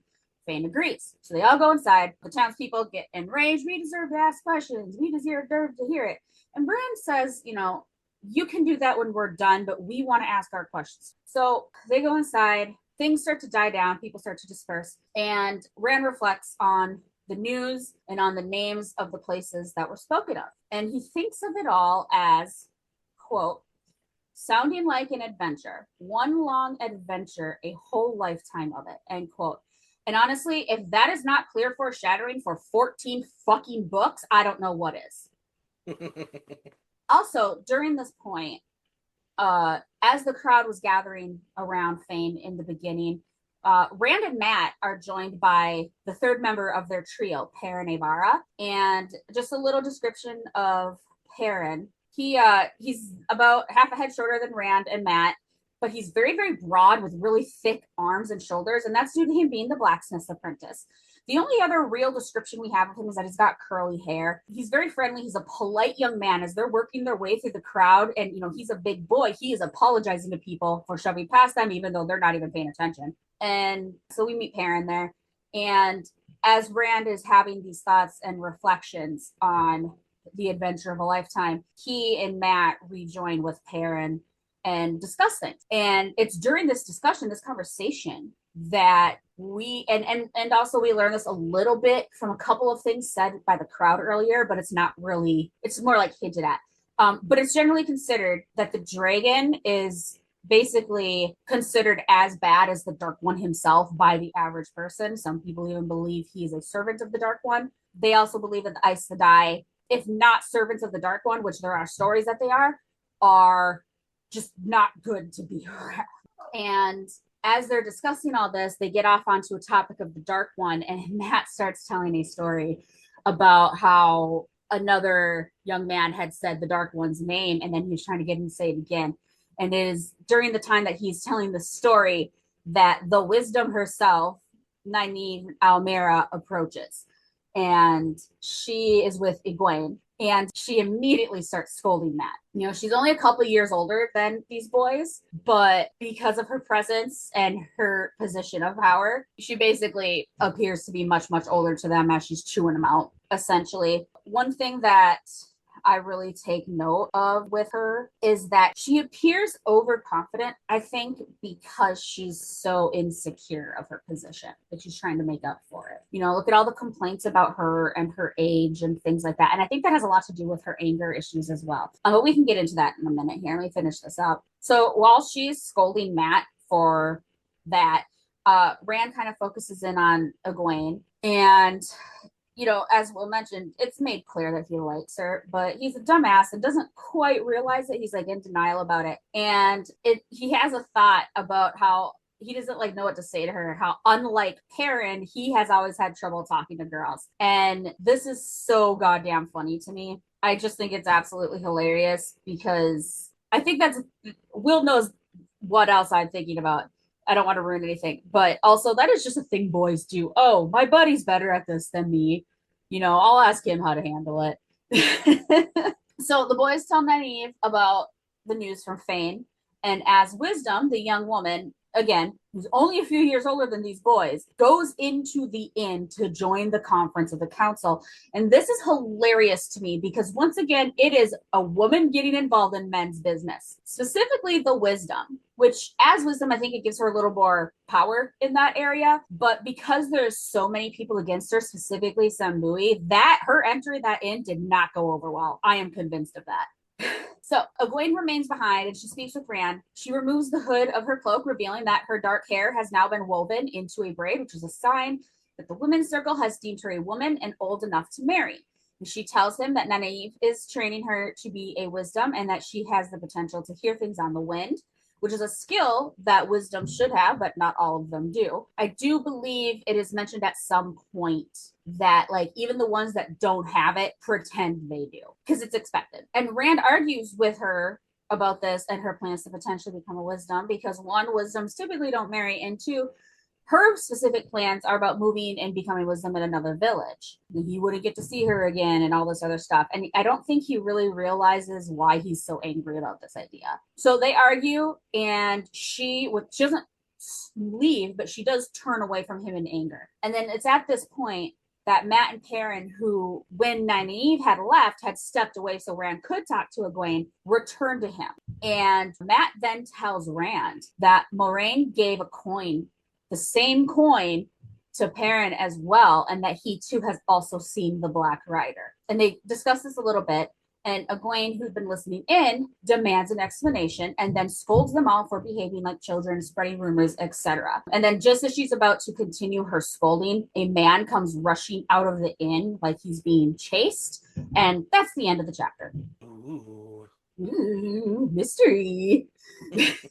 There's a lot of information in this particular chapter, which is why I wanted to go more detailed into it than the last one. We got a lot of new characters showing up. We got so many new characters. World building happening. We're finally learning about things outside of the two rivers. One thing that I said I was going to discuss it for this chapter is the descriptions for Egwene and Nynaeve they're both described as dark-haired, dark-eyed. You know, Will didn't touch on it, but the book does talk about how Rand is the only person that has light-colored eyes in Even's Field. I think even in the entire two rivers, as far as I'm aware. And so the girls, they have dark hair and dark eyes, and specifically when the description of Egwene comes up, it mentions her dark coloring like Nynaeve's. And in my head, I very much picture from that this whole community as the best way I can describe it is like how Puerto Rico is, how you got people all the way from like super light to super dark, right? And that's kind of how I picture them. And I kind of picture these women as being more of like light skinned Black than anything else, just because of, again, the consistency of how dark they're described otherwise. And skin tone's not, I don't think, ever mentioned, at least not in this. So it just seemed natural to me. So that's how I always kind of pictured them, which is interesting because Rand is a redhead and blue-eyed, which suggests that he also has very fair skin in contrast to these much darker characters. And I think that is a point of him standing out as our main character. Yeah, that makes sense. I did make note every so often, as new characters were introduced, whether they were mentioned as like pale or dark featured, whatever. Mm-hmm. Like Sen, right, is also Yes. described as dark and gnarled. Yeah, he's described as very dark skinned. Yeah. Also So miss that. I guess I kind of assumed the same, right? As I'm reading through. I don't know that I assumed that Rand himself was white. I know that's kind of the way that the coding works, Right. right? You're more likely to assume that somebody with red hair and light eyes would also be pale skinned, which isn't always automatically what happens. Mm-hmm. And so I try to be cognizant of that, Right. as I'm kind of envisioning the characters in my head. Yeah. Yeah. But yeah, I would say I imagined this village is kind of the same way that you did. Everybody's just kind of a whole range of shades and features. Yeah, like a very nice mix and blend of things, which kind of speaks to me of it's a really interesting juxtaposition. I hope I said that right because I can't say that fucking word. Of that progressive, we accept all as long as you're one of us, tying into how conservative they are. Mm-hmm. Right? It's an interesting combination. Yeah. I'm glad to hear how obvious it was to both how diverse the Two Rivers is, specifically because years ago, back when the show was first being announced and casting was first coming up, it's a very diverse cast as well. Yep. And there were so many people that had read these books for decades and somehow missed these descriptions of the characters and were just like, but they should all be white. But we can't have not white people in my fantasy. Because because I feel like they're applying very European medieval style village idea to it, and that's why. And I'm not gonna lie, my first read through, I did as well until I got to that description of the women, and I'm like, because I had completely missed the Sembui one, and I did catch he was dark, but I was thinking like well tanned. He's he's a thatcher. He lives outside. He works outside most of the time. So that's what I had initially thought. But I'm like, is he? When I had gotten to that point, I'm like, no, he's described as dark, and so are they. So they must have darker complexions. And with Rand being described how he was, I had even though he's said to look more like his mom than his dad, when I on my first read through, I still naturally assumed that Tam also was probably of lighter skin as well. But I had started at that point to imagine a wider array of skin tones and colors. You can't one-to-one this world with how we view the world. And there is very much reason for that we can get into later. It's kind of been touched on, but I want to wait for a bit more explanation to come up in the books. Talking about, because I can only imagine the fan casts show. I I'm thinking about, oh yeah. I was gonna say, I remember Will going on about people's reactions to the casting based on fan casts and stuff, and just going on and on and on and on and on about it. I think it's a measure of how well people's internal imaginative worlds reflect the world that they can see with their own eyes, right? Because I don't know where in South Carolina the author was from, but if it's like Charleston would look a lot like San Juan. Yep. Well, and from what I said, what I read, when I quickly checked out where he was from for Will, it said he was born in South Carolina, but said he died in Charleston. So that would make sense. Yeah, and Charleston is a port town, right? Yep. So it makes sense that he would have seen a lot of people there, and when he created a fantasy world, that would reflect his lived experience if his eyes had been open to see what was around him and he had internalized it, right? Not as people who shouldn't be there, but as people who are there and are therefore supposed to be there, right? Because they are, right? And not everybody approaches fantasy and novels like that, right? They bring their own internal imaginations to it, and so what they're conditioned to see, or anything like that, then that affects their headcanons and their fan casts, then, or who would play these people in like a live action version of it. Right. There is just sort of this. Surprised. Yeah. There is this sort of presupposition with fantasy that every world is Middle Earth. Mm-hmm. Yeah. Every fantasy story is just the Lord of the Rings again. And quite frankly, Eye of the World kind of is Lord of the Rings again in a lot of ways. There are so many parallels, Just you the know. fact that it is an epic adventure in a single book. Mhm.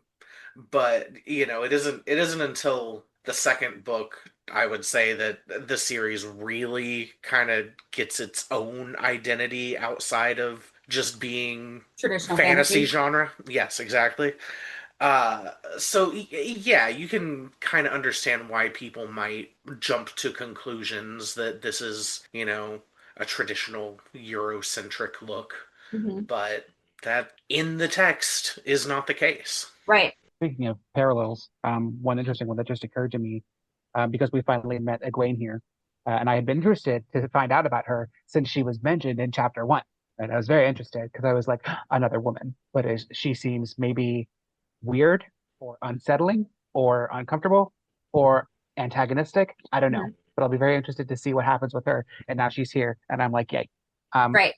but there's an interesting parallel between her and Moiraine, and that they are both mysterious to Rand somehow, right? Even though he knows Egwene Grew better up with because they've known her. each other for a long time, there's still sort of like an untouchable mysteriousness about her, and he can never quite understand what to say to her or how to say it or how she'll react, except for when he messes up, which is often because he's an idiot. Well, of the few things that we do know about Egwene at this point, we have heard her last name, so we can connect that she is the daughter of Bran Alvear. So she's the mayor's daughter. Her parents own the inn, which is probably the most successful business in town. So Egwene's a rich girl. in On in that this context, she's kind of the rich brat. on that note, I was actually thinking earlier today about that and how I was like, they talk about how they don't really get many outsiders and visitors except for peddlers. So all of the business from the inn has to come from locals just going to the tap room. Well, that and farmers coming to town and staying there overnight before going back to their Fair. farms. Yeah, that's fair. Yeah, I didn't think about that. But my point remains, it's mostly from locals and things like that. Mhm. Is Everybody still knows everybody that stays at the end. They just right, right. are coming from a little bit out of town. Right. I mean, like technically, Tam and Rand are farmers in the Westwood, but Mhm. Tam's a member of the council. Well, and also it's not just Emmons Field that is completely insular. It's more so the No. two rivers. So they Right. do get people from Terran Ferry and from Devon Ride, the other small towns in the region. Yeah, but don't ask them how they But feel about them. They've kind of made that clear. So then the sense of mystery about Egwene, whereas with Moraine, the mystery was like alluring. Egwene, it seems alienating. I got the sense reading about her and how she talks to Rand and the things that she says and how she acts that I'm not supposed to like her, but I do. I refuse to not like her because it's say it's ingrained in me to resist wanting to dislike unsympathetic seeming women. Right? It didn't work with Regina in Once Upon a Time. Not going to work here. Okay, I mean, Regina is literally the best character in that show, so. Didn't work with her, and it's not going to work with Egwene. Right? But it is interesting, and thinking about her training to be a wisdom. I still don't know entirely like what all being a wisdom entails. Whether it's just like a wise woman, like a soothsayer, like a fortune teller, whatever it is, right? But the reason that Nynaeve seems older than she is the process of becoming a wisdom something that ages you, or is it like the knowledge that you get as part of what ages you, or is it like a lineage thing, right? Because if you think about like oral traditions of storytelling, right? Um, there are some uh, there are some like groups of people who have been telling the same story for like 15,000 years, right? And they know it verbatim, so it's like the longest uninterrupted oral narrative that we have Right. access to, right? Or that we know of, right? So is this something like that where the knowledge of how to be a wisdom and the knowledge of is that also include the knowledge of what has been, right? As part of that, right? If it's like this tradition and there's a lineage to it, does that then somehow through whatever they use to hear the wind or whatever power that is, right? Is it something that then also ages them? And that's why she seems older than she is, or whether it's just the gravity of her personality because she's the wisdom. I'm not Right. sure, but I'm very interested in that as well. Yeah, and it also, from what little we know so far, you can kind of infer that the position of wisdom is kind of like the head of the women's circle, Right. sort It's of. absolutely a venerated position. So it's kind of like you've got the mayor, who is the head of the village council, and then you've got the wisdom, who's the head of the women's circle, and like so you've got Bran and Nynaeve as the representatives of the genders. Yeah, And except so Nynaeve doesn't seem very proper at all. Except maybe she is. Maybe she's like the ultimate of what women are supposed to be: self-assured, unwilling to take any bullshit, right? Willing to call people out when they're being foolish or ignorant, perhaps, right? mhm. Um, Well, and she's like 26 or 27, Yeah, and she's she's very in a young. position above all of the other, old women who've been in the women's circle all these years. And we have to remember though, the women's circle did approve her Yeah, as they a did. whole, which I So then don't. you've got all these old men who don't know what's going on, and so they're threatened by a young woman coming in and shaking things up and asserting her authority mhm. when they feel like they should have authority over a much younger woman. Right. And I we don't get this is going back to what I said much earlier about how I like details on the little stupid things. We don't get nearly enough detail on the inner workings of how the women's circle works. I Was she know. selected by a majority vote or does it have to be unanimous, right? When the women's circle decides that it's time for a girl to braid her hair, does it have to be unanimous? Does she have to be recognized by every woman in the village, right? So it's all those little things that I wish I knew a lot more of. And We also, we are while going to find we, out a little bit more about Nynaeve's situation, so that's why I'm trying to be careful about like yeah, and I'd rather it come up organically before I just explain it. right. And I was about to say, and while we will learn more about Nynaeve and also about the wisdoms, we don't learn nearly as enough about them as for me. That is another topic that I want to know so much more on. So we don't get enough of what I want to know about either of those, particular groups of women. Mhm. I don't care about the council. I don't give a shit about that. That's politics. I know how that's going to work. You know what I mean? That feels more normal to me. That feels Mhm. more everyday to me. That's literally the city council. Mhm. Mhm.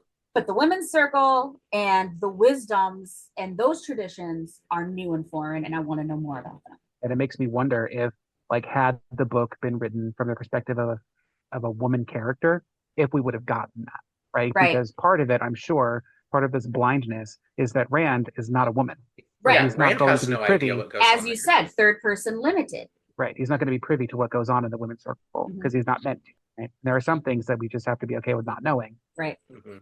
and interested. Yeah. No matter how much we want to. Mhm. So stepping away from that, let's circle around to the news that Fane brought about the dragon and the outer world. He said that the standard of the dragon has been raised and that war has been started within that. Obviously, I mentioned the false dragons. These are people who have claimed to be the dragon reborn and have turned out to not be. They can't use the one power, they've been brought down. But this man can, supposedly, unlike the others. And that changes things. And it's really stirred up the people in town in this tiny little out of the way backwater that is probably nowhere near any of these places because Rand has to think about them as being an adventure to even go to, right? But I think that the very idea of the fear that just the title of the dragon inspires is really, really interesting to me. Yeah, definitely. And as I was looking, and it's as a yeah, no one's claimed to be the Dragon Reborn for 20 years. Even in the prologue, like as they're talking about, is it Sidon? Sidene. Sidene. Yeah.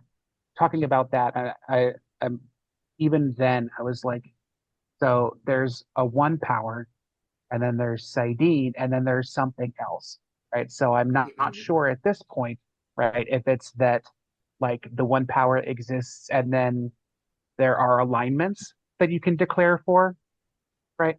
Or if those other things, the Saidin or and the other one, whatever it is, whether it's masculine and feminine half or light half and dark half, whatever, right?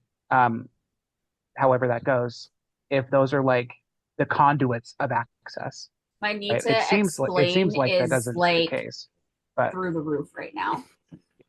I know. I just again, it's just something that I was noticing already then and wondering about, No, and that's how absolutely this works mechanically. right. And that's perfect. That's absolutely wonderful. But I am absolutely one of those people that needs to teach and explain. And Mhm. I'm just so super excited about some certain key words that you said. I will say this, you are absolutely on the right track. And I'll leave it at that. Yeah. Okay. Cool. Because it's and then talking about like I'm can wield the one power, and then but I said I can defeat him. So I was like just one man and a bunch of women. Well, I mean, um the dragon is trans, is what you're telling me then. That's Ooh, there will be oh so many dude bros butthurt about that. um it's again it's striking, especially if it's that men can't channel the one power without going insane, but right. women can. And so it's assumed then that the Aes Sedai are all female, right? Hmm. Yes. Which and that's because of their unique relationship to the power, whether it's through their alignment with the masculine or the feminine or light or the dark, whatever it is, Right. right? How they mediate with the one power and channel it in a way that makes them not go insane, which seems like it could get kind of essentialist. It's a little weird, but again, if this is just the framework, if this is just how it works, and that's how it works, and I don't know as of right now, but I am very much paying attention because if you introduce a thing like a mechanic or a power source, I'm going to want to understand how it works. Yep. Is it like the Force? Is it like magic? What is it? Valid question. And there'll be plenty of opportunity to find out. Mhm. One thing that interests me that I want to bring up is, they're talking about how all of this is happening in Gildan, and they refer to it like it's this far off place that, they couldn't even imagine ever going there in their lifetimes. But if you look at the map that's in the book, Oh, there is one. Yeah, I haven't. I haven't. The very distorted map that's on the PDF I can't look at. yeah, I can look I'll it up I'll anytime. I'll send a map in I can the Google group it. chat Google's a thing. to reference. Yeah, well, Flint should not Google anything ever. True. Do not Don't even ever. Google someone's name. Don't do it. If you have a question, ask one of us or look in your glossary. I'm not going to. I promise. I made that. I was warned, and I made that mistake once and Uh-huh. fucked it up. I don't even remember what it was. I screwed myself on, but I remember what it was. I screwed myself. I was very mad at myself for it. And even Yep. it's to the point that as I was hearing my husband watch the show, I went to like the wiki and was just like reading stuff, and I don't remember any of it. Oh, good. And I'm keeping it that way because I'm happy to wait and find out. So So rest assured, you are absolutely not reading ahead, right? no, Okay, I was just nope. making I sure. I was haven't just curious how you were doing it. read like the first sentence of chapter 6 and then stopped. Yeah. So But yeah, so on the map, like if you look at where Emmons Field is versus where Gildan is, like it's like an inch away mm, for a map that's what, like 7, 8 inches across. and like cater So in, sure. there's not a scale for, miles and stuff with the map, but Gildan, like relative to the size of the continent, Gildan is not that far away. But to them, it's just, this mind blowing distance. Yeah, Right. something we talk about when I was teaching history classes, something to try to get students to understand. about what people would feel disoriented by like the arrival list. Something that I would use to show them is I'm like, imagine, right? How long does it take you to get to, I don't know, to Chicago these days, right? You can get there in like 4 hours by train or like an hour and a half by plane, right? Before it would take you weeks in a horse on a horse, right? Yep. Or months, years even if you had to walk, which a lot of people did, right?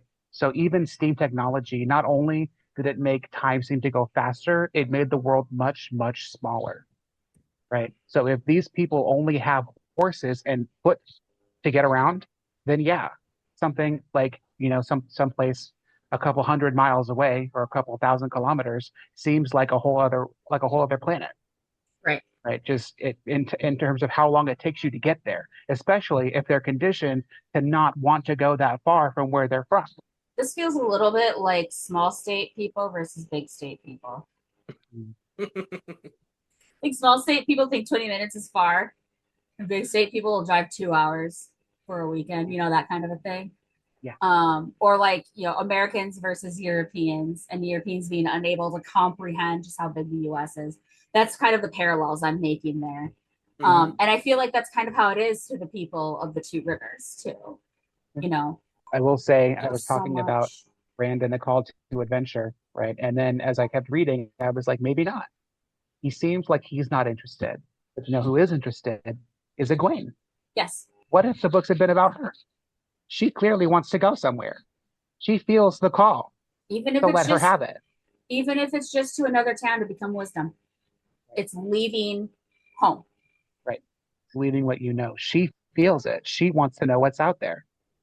Right. And you see it even just random example, right, between specifically like a dude who wants to stay put and a woman who wants to go, like Skyward Sword, right? The exact same thing. Zelda wants to look beneath the clouds and see what the surface is, and Link is like, meh, I don't really need that. This is fine. This is fine. Right. And then to have to get yanked into a hero's adventure is different than actively wanting to pursue it from the start. It's also really interesting from the point of view of a man holding a woman back. Or trying anyway. It doesn't seem like it's working. Right. No, it's not working. I find the connection between the dragon being reborn potentially and the bad things that have been going on and are still going on really interesting. And this is why I said, like, I hate admitting that I agree with him, but it's really interesting that, someone's raised the standard of the dragon and can suddenly use the one power. And, what is it? The prophecy says that the dragon will be reborn at a time of the world's greatest need or something to that effect. And we've got, what feels like an eternal winter and, a plague of wolves that are so bad that they're being willing to come into towns even to attack. Which, side note, wolves don't do that. Anyway. But they're starving. Don't get me started. This is what my degree is in. It's actually really funny because as I was rereading those chapters, I'm like, wolves don't fucking do that. But yeah, like, well, then how much of that might be that rumor has been whipped up about the wolves? And that's kind of what I'm circling back around to, is like, they don't do that. That's unnatural. Just like the winter still being here is unnatural. How much of that is connected to this belief that the dragon has returned and he serves the Dark One and he brings these bad things? And I just find it interesting that the grumpiest, seemingly most superstitious jerk old man in the whole village is the one who made the most sense in that moment of what if, though. We can't turn a blind eye to the evidence before our eyes, right?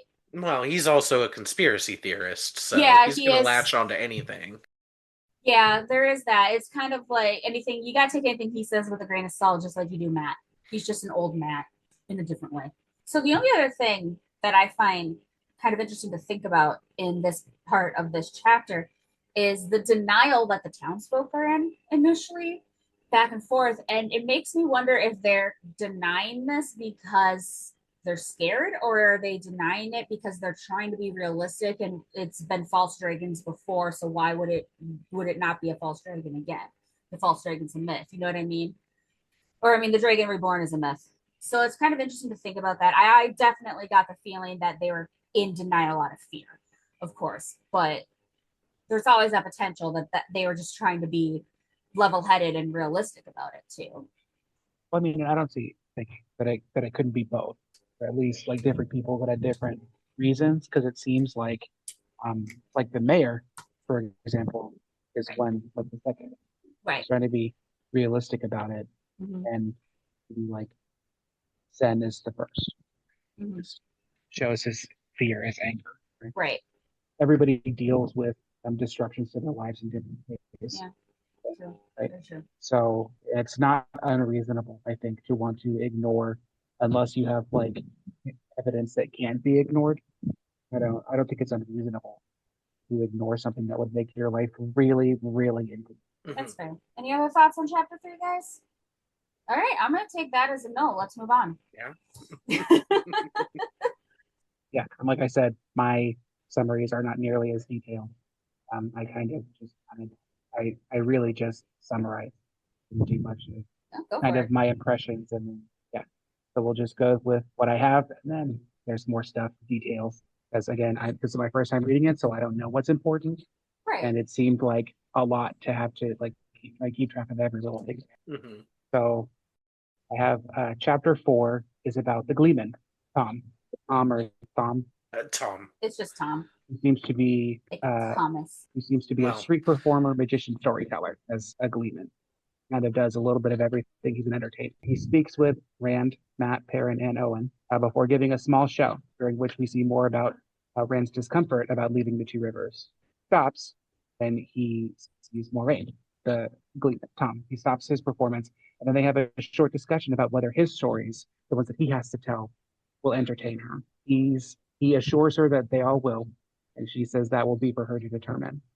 After this, Rand and the others continue to discuss the Black Rider and the possibility of war until the council comes out and disbands, having talked to Edler more. The council isn't entirely of one mind about what to do with the news, but they will start a watch just in case the war makes its way by. Talked about now is what we would think is too close, different from what they would think is too close. And then Rand eventually leaves, with his father having delivered what they were there for, and their business concluded. They leave on their way back to the farm. And it comes out that Tam has changed his mind about believing Rand about the Black Rider. And when asked why, I believe this is where he says that it's been while the village council was talking, multiple people all independently said that somebody else in the village had seen the Black Rider. Right? And so whether 1 or 2 is different than 3 or 4 or 5 or 6. So it seems much more likely, like they can't all be lying in the same way about the same thing. And especially because Rand hasn't been around to talk to any of them about this to make up a story. Right? So, and they're willing to watch out for the Black Rider as well. This leaves Rand feeling very optimistic about it, whereas before he had been feeling, it seems like, isolated and very uncertain about whether anybody would believe him at all, let alone do anything about it. And now it seems that he has achieved both goals. That is the end of that. One thing I like about that chapter and that last part about them believing is that Tam makes a point of every young man he names. When he finishes naming them, he says, and basically he says, all of you are solid, young, trustworthy men. There's no reason not to distrust one of you, let alone all of you. You know what I mean? So if they're all solid lads and they're all saying they're seeing this apparition of some kind, there's obviously something wrong.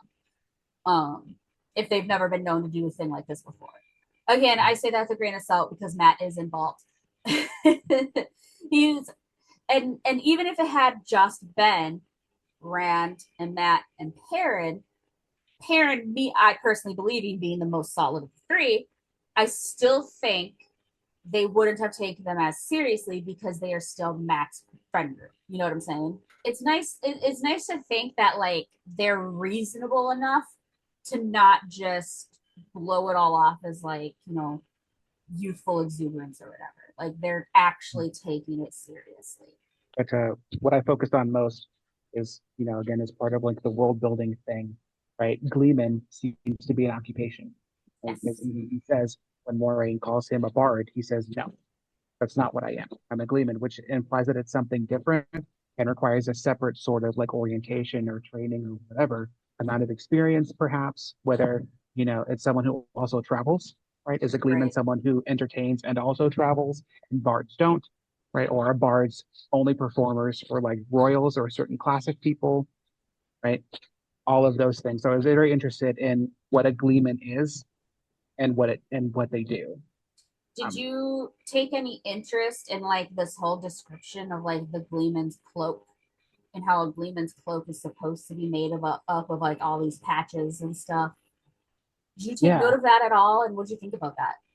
I did notice, and it seems like it's like the fashion is emblematic of that itinerant lifestyle, right? They Right. kind of go from place to place and they take a little piece. Like if you knew how to read it, you could read a Gleeman's cloak and see where they had been. Right. Right.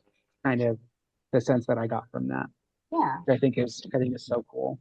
Fashion absolutely tells a story. Oh, for sure.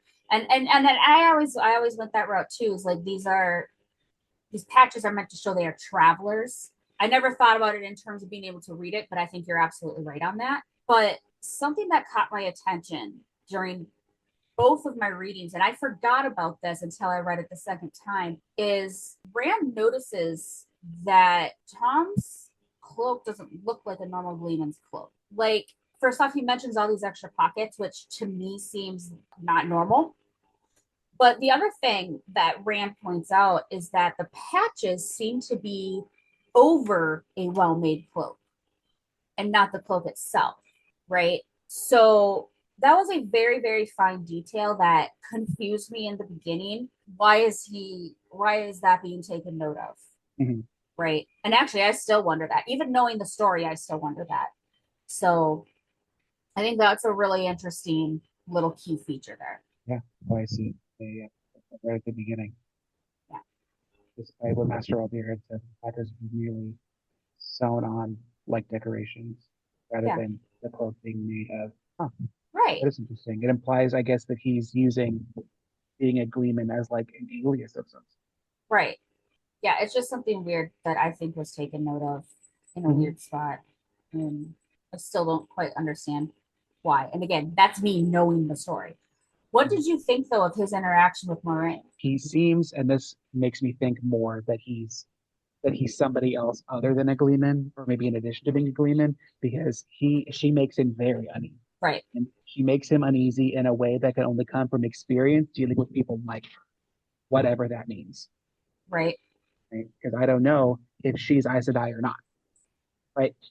But whoever she is, whatever she does, he has seen people like her before, and it makes him very uncomfortable. Right. Like immediately becomes much less comfortable and much less willing to showboat, perhaps. Yeah. He Um, completely shuts down. yeah, the show ends after that. He's like, I need a drink. So then he goes. So it's and she didn't seem antagonistic, right? She Right. just is like evaluating him, I guess, in a Mm-hmm. way that people don't usually evaluate Gleeman, perhaps. They're just there to hear the stories and be entertained. Where she's looking in this, she's analyzing the stories. She's Yeah. listening for a different reason. Right. And taking this all in from again Rand's point of view, Rand knows her to be a historian of sorts, someone who follows and studies stories. So that all makes sense. Whatever the case may be about her, it is made 100% clear that Tom knows, if not who she is, what she is. You know what I'm saying? Or where she's from, or there is something about her he recognizes and does not like. It's immediate. Yep. Well, So you're there's quiet. a couple of paragraphs here that I want to read, and they are they're very important to the world building in a way that is never specifically laid out in the books. You have to find this out from outside. So I will go ahead and give this to you because it doesn't spoil any story, but I'll explain that after I read these passages. You want stories? Tom Maryland declaimed. I have stories, and I will give them to you. I will make them come alive before your eyes. A blue ball joined the others from somewhere, then a green one, and a yellow. Tales of great wars and great heroes for the men and boys. For the women and girls, the entire Apterigine cycle. You don't Tales of want to know how I Arter pronounce that in my Pendraig head. Tanriel, Arter Hawkwing, Arter the High King, who once ruled all the lands from the Aiel Waste to the Aerith Ocean, and even beyond. Wondrous stories of strange people and strange lands.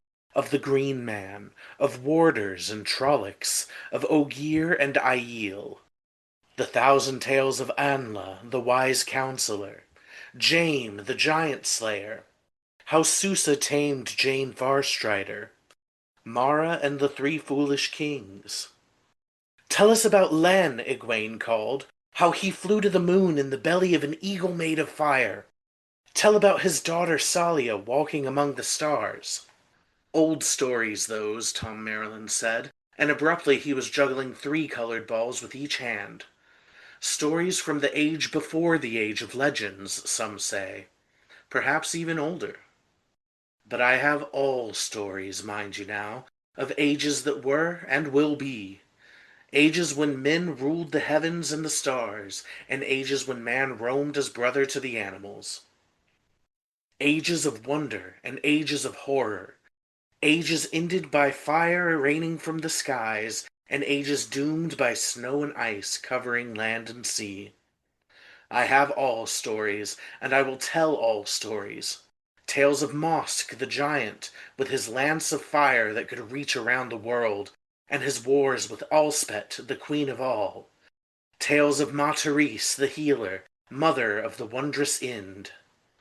So yeah, these are collections of stories that he has that he might tell. Was there anything you can glean from those?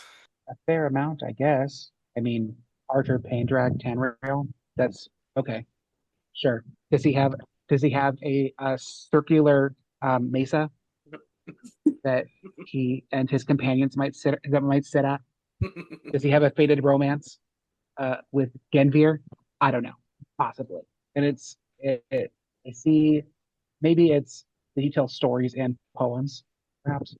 Because And it seems like, songs, ballads. and then he gets into like chronicles, right? He starts talking about chronicles that he knows. Oh, and I was thinking again about as I was reading this and thinking about that again about the wheel of time and about what the end of an age requires. Does it, and then how a new age begins, where it's considered to begin and where it ends. Is it like a hard reset, you know? Because how do you go from ruling the heavens and the stars to the two rivers? How does that happen? Where's that transition? Or is there an age between? Are there multiple ages between? Right. And are this is this if it's a circle, which I don't know, a wheel is a circle, right? Does it mean that these are just the same stories being told over and over again, but people live them as though they never have before, even with the myths and the legends there, and they just forget? I don't know. Side note, great way to world build. Put a text within a text. You better do it. You better leave Oh, a book. You better leave a text. oh, honey, just you wait. Oh, I know. Absolutely. There's so many. There's Yeah. so It's many. yeah. You want to make a I'm over broad here. world, you can do that, I but am over here adding keeping my text, customer service face right. so that I Making don't give a goddamn thing away. right. Making texts within texts within texts within texts is a way to make a deep world.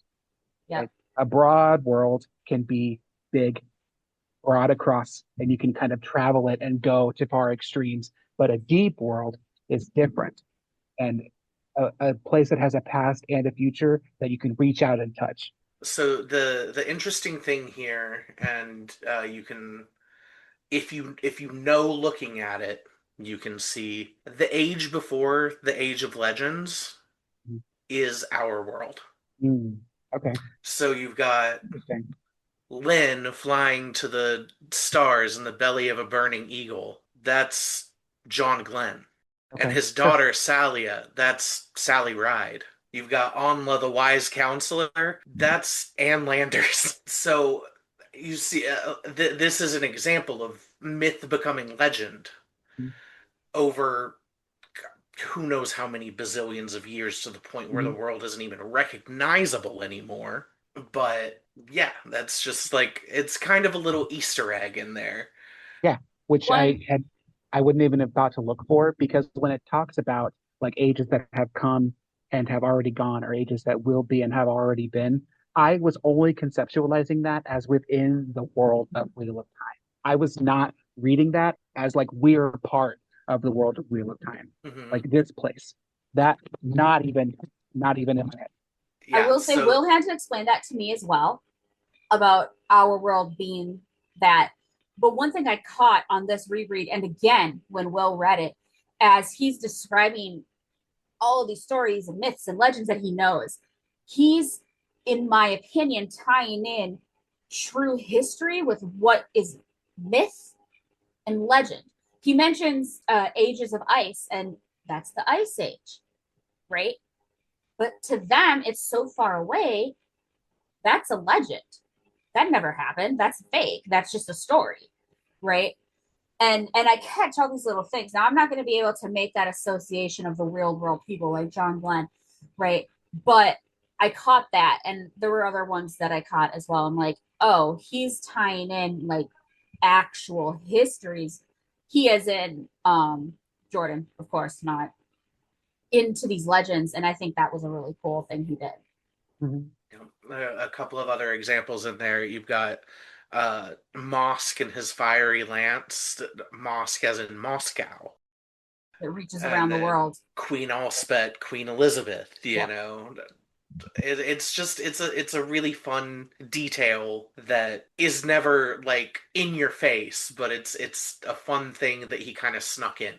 Oh yeah. Right. Oh wow. Yeah. Because then Ma Therese is Mother Teresa. There That's you go. I wouldn't even have thought of that. Yep. I'm Wow. gonna go Okay. back tomorrow when I'm at work and just like go through that and like try and pinpoint every single thing and what it equates So That that's a fun it thing to do going forward. Like anytime you hear some kind of weird ancient legend, like, is that something that I might know?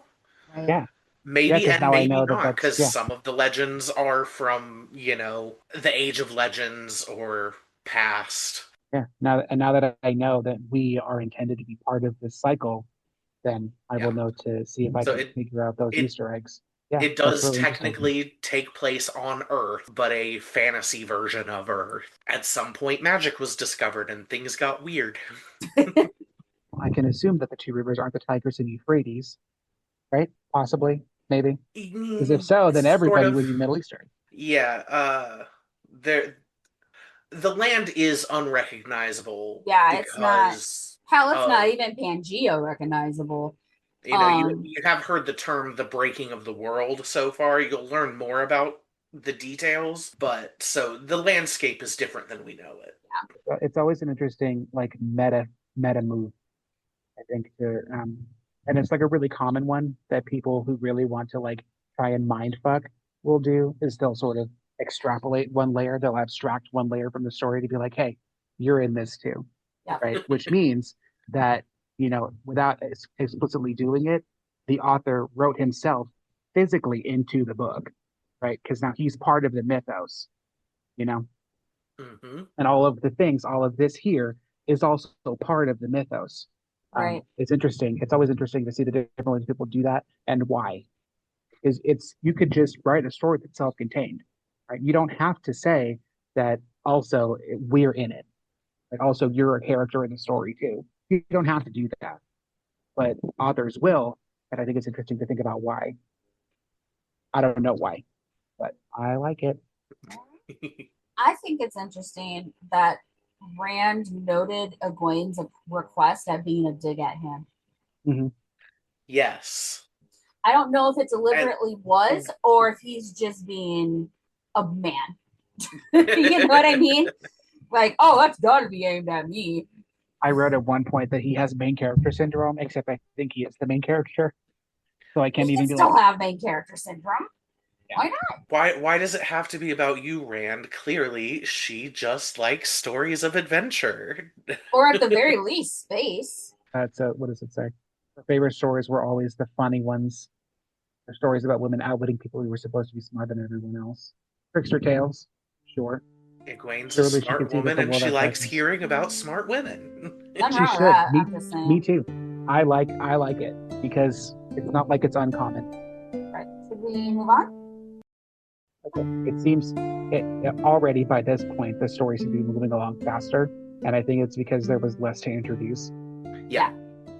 One one thing I did make a note like a chapter or so ago because I had been counting the women that appeared, and then at one point I realized I had been such a fool because Bella was the second woman and she had been alive the whole time. I was a fool. Bella, I love you. I'm so sorry. Please forgive me. We all love Bella. Yeah, no, She is she's best girl. great. Yeah, she's great. So then chapter 5 is the last chapter that we'll talk about today. So chapter 5 is a battle chapter. The first one of, I'm assuming, very many. Different sense of pacing here. Action. So Rand and Tem have left the village and they get home, and the farm it's framed as sort of a haven, right? With even with the harsh winter and the news of war and all of the scary things, the farm is a haven. Like they're safe there. So they get home, they do some chores around the farm, as you do on a farm. There's always stuff to do. I don't know why people romanticize farm life. You're busy all the time. From before sunup to after sundown. All day, every single day. All day, every day. And so they're doing chores around the farm while being wary of the Black Rider's presence, whether he's there or not. And then they go inside for dinner. While dinner's getting ready, Cam goes into a chest and pulls out a sword that he had bought many years before, just in case. And Rand had no idea that he had it. He was very interested in where the sword came from and why he has it, because people don't need swords in the Two Rivers. Nothing happens there, especially not fighting, not like this, not war, and not murder. So why would you need a sword that seems as sharp as this one? You're just getting ready to eat when the Trollocs attack. They're banging at the door, and Rand says maybe it's a neighbor, and before he can even finish the hypothetical, the door is getting knocked down, and they swarm. I don't quite remember how many, but they are rushing, and immediately Rand, I think, throws a kettle or a pot at one of them, and then Tam holds them off with the sword while Rand escapes through the back out into the woods. And then eventually, while Rand is hiding in the woods, terrified, right? Because again, nothing like this happens. Tam finds him again, but he's injured. Been injured somehow by something. And so Rand has to go back to the farm to get supplies. Hopefully, the Trollocs are gone. He's also looking to get the cart to take Tam to the village, where Nynaeve can heal him. So apparently, being a wisdom is also being a med woman. They have medical knowledge as well. Makes sense why she's so important. When he gets back, the farm is devastated, however, with all the sheep dead and Bella gone. Where's Bella? You can't take her. That's not fair. I just said that she had been alive the whole time. That's not fair. While gathering supplies, one Trolloc who had pretended to be dead remained, got up, and attacked Rand, who then kills it with the sword that he had taken from his father before gathering the rest of what he could take and getting away before the rest of them return.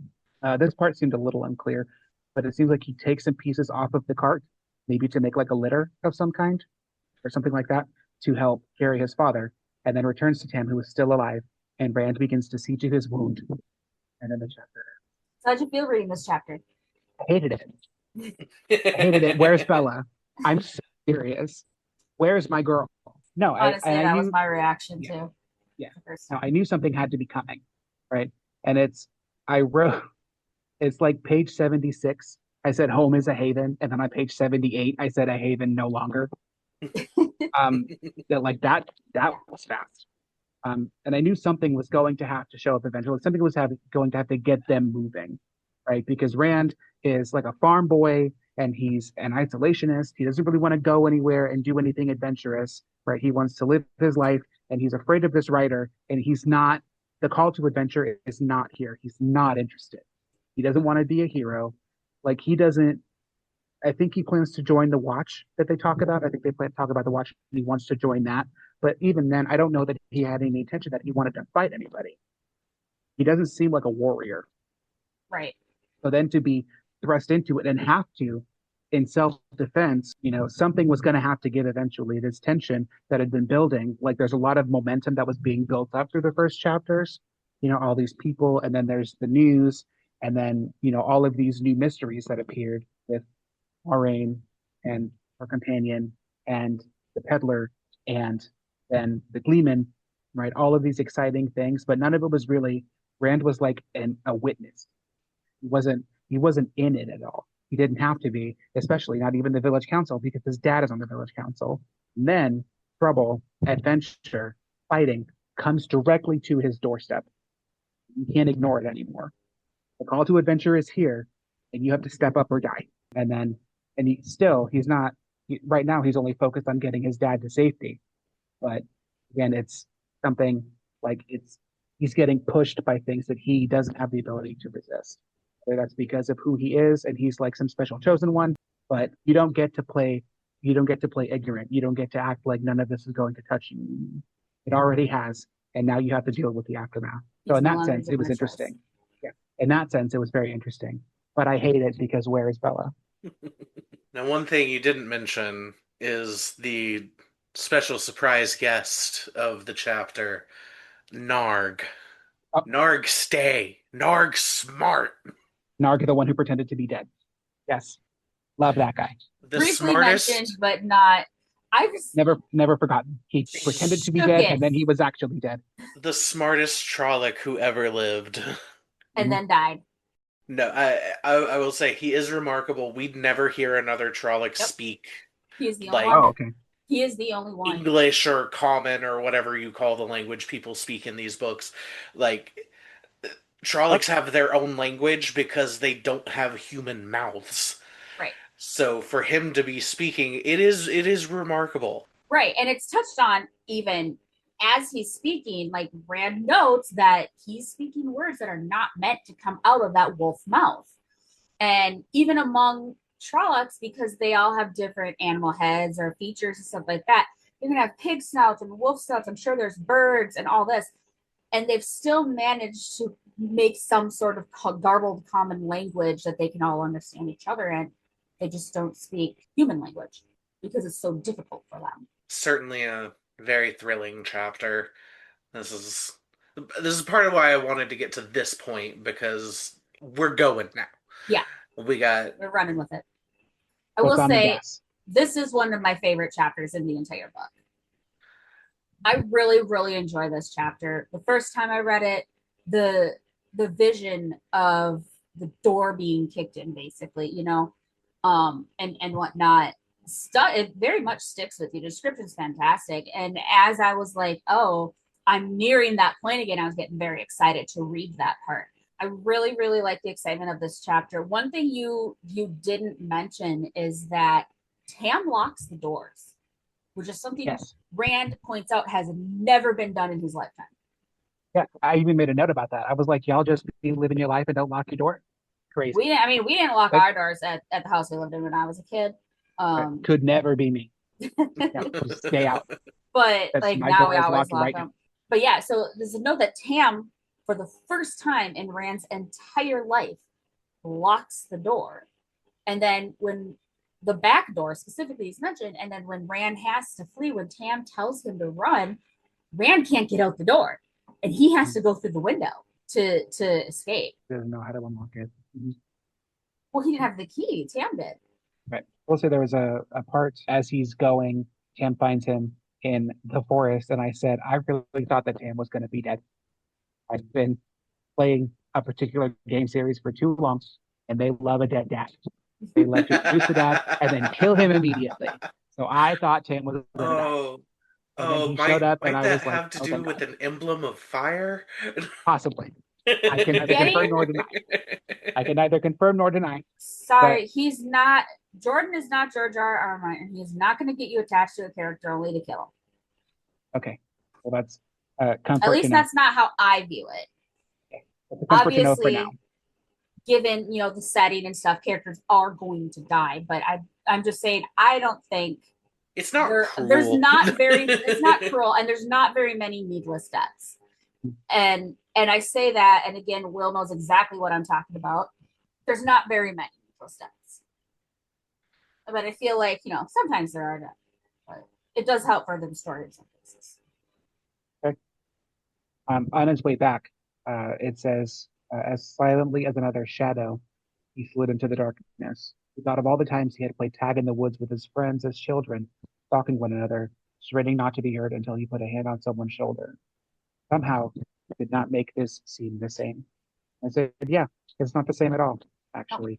Being in mortal peril really has a way of changing the meaning of it. But again, there's these moments of this. It's really good writing, right? It's really remarkable and it's fascinating. And it's so good because if you wanted to understand what it's like to be suddenly thrust into the middle of a war zone and how you would navigate that, you wouldn't be able to help but think of things that you'd only had reference to at other points in your life, right? So yeah, hiding from a drone strike and playing hide and seek. I mean, it's the same, but it's not the same, not at all, right? Because the stakes are so different. Is again, it's just something that really stuck in my head. It's a really effective piece of writing. I mean, you could be dead on with the intent there. Robert Jordan was a veteran of the Vietnam War. So that influences. There's going to be a lot of points throughout the series where you can very blatantly see the influence of that on him. And that could be one of them, relating peril to childhood games. Because what else do you do? Yeah. If you grew up and you got to be 21 and never left your hometown, and now suddenly you're in South Vietnam, how do you make sense of that?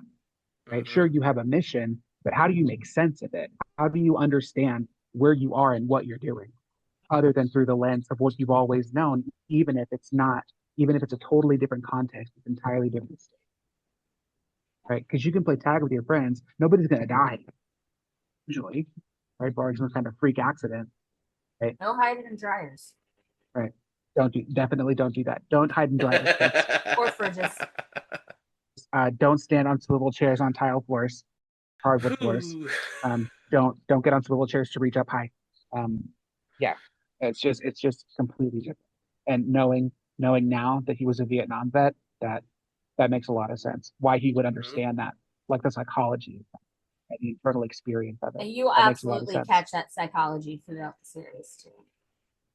I didn't actually know that he was a Vietnam vet, but as I read the series the first time, I'm like, this is a man who has experienced real war. I didn't know, his history or whatever, but I knew he knew something about the real thing, firsthand knowledge. That's the first 5 chapters and prologue of the book. Indeed. We did it. We got there Did it? Yeah. somehow. Hours later. Yeah, this is gonna be a beefy episode. Even with all the cutting and editing. Rest assured, the other ones shouldn't be this long. Oh, We yeah. won't read quite this much, but we wanted to at least get to a point where the action had started. Right. Give good descriptors of important characters and kind of dive into them a bit. So all in all, what are your impressions of the series so far? My impression of the series so far. I a lot of practice at not extrapolating too much from the text has made it really difficult for me to form what I think of the entire thing. Because in history, they teach you not to do that, right? You can make reasonable conclusions, right? But the further out you go, the less reliable your case becomes. But as of But right this is now, fiction. I know, and I worked at history for 20 years, so I'm trying to not do that anymore. But it's changed my neural pathways. Right? But as of Gotta right get into now, old habits again. right? I know. As of right now, my impression is positive. I really appreciate the writing style. I appreciate the world building aspects and the strategies for world building. I think even already, the world feels like something that I could reach out and touch. Like I could feel the grass under my feet. I could feel the frigid wind that doesn't disturb the Black Rider. Right? And I can see the dust motes sparkling like glitter in the sun. Right? I can see it. And I'm very impressed with that. Not that I'm like some super well versed critic, right? But I'm very impressed by how evocative the language is. It really makes you, it really, you can really see it, and it's with language that isn't overly flowery or too simplistic either. It's very easy to read as well. The first few chapters, there's just kind of a lot of exposition going on, which is to be expected as the first book in a series, even if you don't know how far the series is going to go or how big it's going to get. But even none of that is necessarily boring, right? Because it's all new stuff, right? And if you don't go into it knowing that, then that's, you know, people who read this book when it was the only book out, I don't know what they thought of it. But what I think, knowing now that it ended up 14 books long, 15 works long, right? Knowing that, I was already interested to see the exposition. What about this world is going on? What does it look like? How do people live within it? What are they doing? Right? Um, yeah, no, I think I'm enjoying myself very much thus far. I'm so happy to hear that. Yes, very much. Where are some places you think it might go, or where would you like to see it go? That's what I was going to ask. Is what are your predictions coming in the next, like, say, couple of chapters? Well, I'm still not entirely sure that Tam is going to stay alive. I don't know. I will choose to believe that Bella will never die, ever. She's immortal, as far as I'm concerned. Scratch the cat too. Um, what I would, what I would like to see, I don't know that I will. Uh, I would like to see the places that they talked about having gone that impressed the Gleeman. They talk about the places and how they've explored further afield than most everybody else around them has, even to the even to the foot of the mountains, right? That I would love to see more about those places, and it's really just to kind of continue to experience the world building. Um, the action, the plot itself, I'm kind of along for the ride for to see, but the set pieces is what I would love to see more about, which is makes it funny that I've not finished reading Lord of the Rings because that's all that Tolkien does. But I know that, but I don't want to read it. I tried to read it and it didn't work. But this, and maybe it's because I was already interested in it, but I would like to see more about that, and I would like to see more about Egwene. I would like to see her as a main protagonist. I would love that. I would like to see more about Nynaeve and her journey of becoming a wisdom and what all that entailed. I'd love to see more about that. Other predictions. Actually, you know what? I would love to know more about Rand's mother. That's what I want to know. Because she's the third woman introduced, and I only mean two things about her. One, that she's Rand's mother, and two, that she died. So, Nope. You know, Well, three and things. you She's know an that she's, outlander. yep, she's that's not true. from That's three around things. here. That's true. There's three things. But she's not from around here. But that's not, still, it's, not half of what I figured out about, Tam in the first paragraph of knowing him, right? And about his history and about the way that he operates, you know. So I would love to know more about Rand's mother, especially if it seems like, all this talk about who the Dragon Reborn is and all these false dragons, whoever the true dragon is, what that parentage looks like. Why it, because they talk about if it's that she came from far enough away, Rand's mother came from far enough away to be considered an outlander. Why did she leave? Where did she come from? And why did she leave? How did she meet Tam of all people? Because it doesn't seem like he's been very far either. And again, there's not like there's anything wrong with that. It's just, how do people like that meet if they didn't run in circles that ever interacted with each other? Just kind of more background stuff. I personally, on that, I have a headcanon because I don't think it's ever actually addressed in the book. I could be very, very wrong about that. But because they don't describe how far out an Outlander is, I like to think that, like, she was an only child, and her family moved to that area. And as while she was young, so she wasn't born there, so she was still considered an outlander. But and she met Tam that way. And because she was an only child, her parents died, which means there's no extended family, which means Rand only has Tam. That was the headcanon I gave myself personally. But I mean, in the absence of any other evidence, is as likely as anything else. Right. And again, I could be wrong. They might say something in the series that I just completely forgot about, or even in the compendium, which I haven't read, which Will could correct me on. But until then, I'm happy to think this way. We'll have to read and find out. Okay, so, speaking of, what are we reading for next time? Well, I figure we should just do the next 3. Okay. So chapters 6, 7, and 8. So we'll keep the same order. I think that's good. I like the idea of ending with Flint, their fresh eyes take on everything. So should we say that's it for episode 1? We did it! Yeah. We did it. Finally.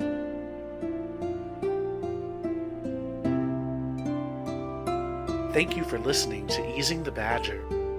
To continue reading along with us every other Tuesday, please make sure you subscribe to our show on Apple Podcasts, Spotify, YouTube, or anywhere else you find podcasts. Make sure you leave us a 5-star rating and a review where possible. Follow us on Twitter, Instagram, and Blue Sky at EasingBadgerPod, and send us an email at easingthebadgerpod@gmail.com. Our link tree will be in the show notes. Theme music is Magic Tavern by Alexander Nakarada.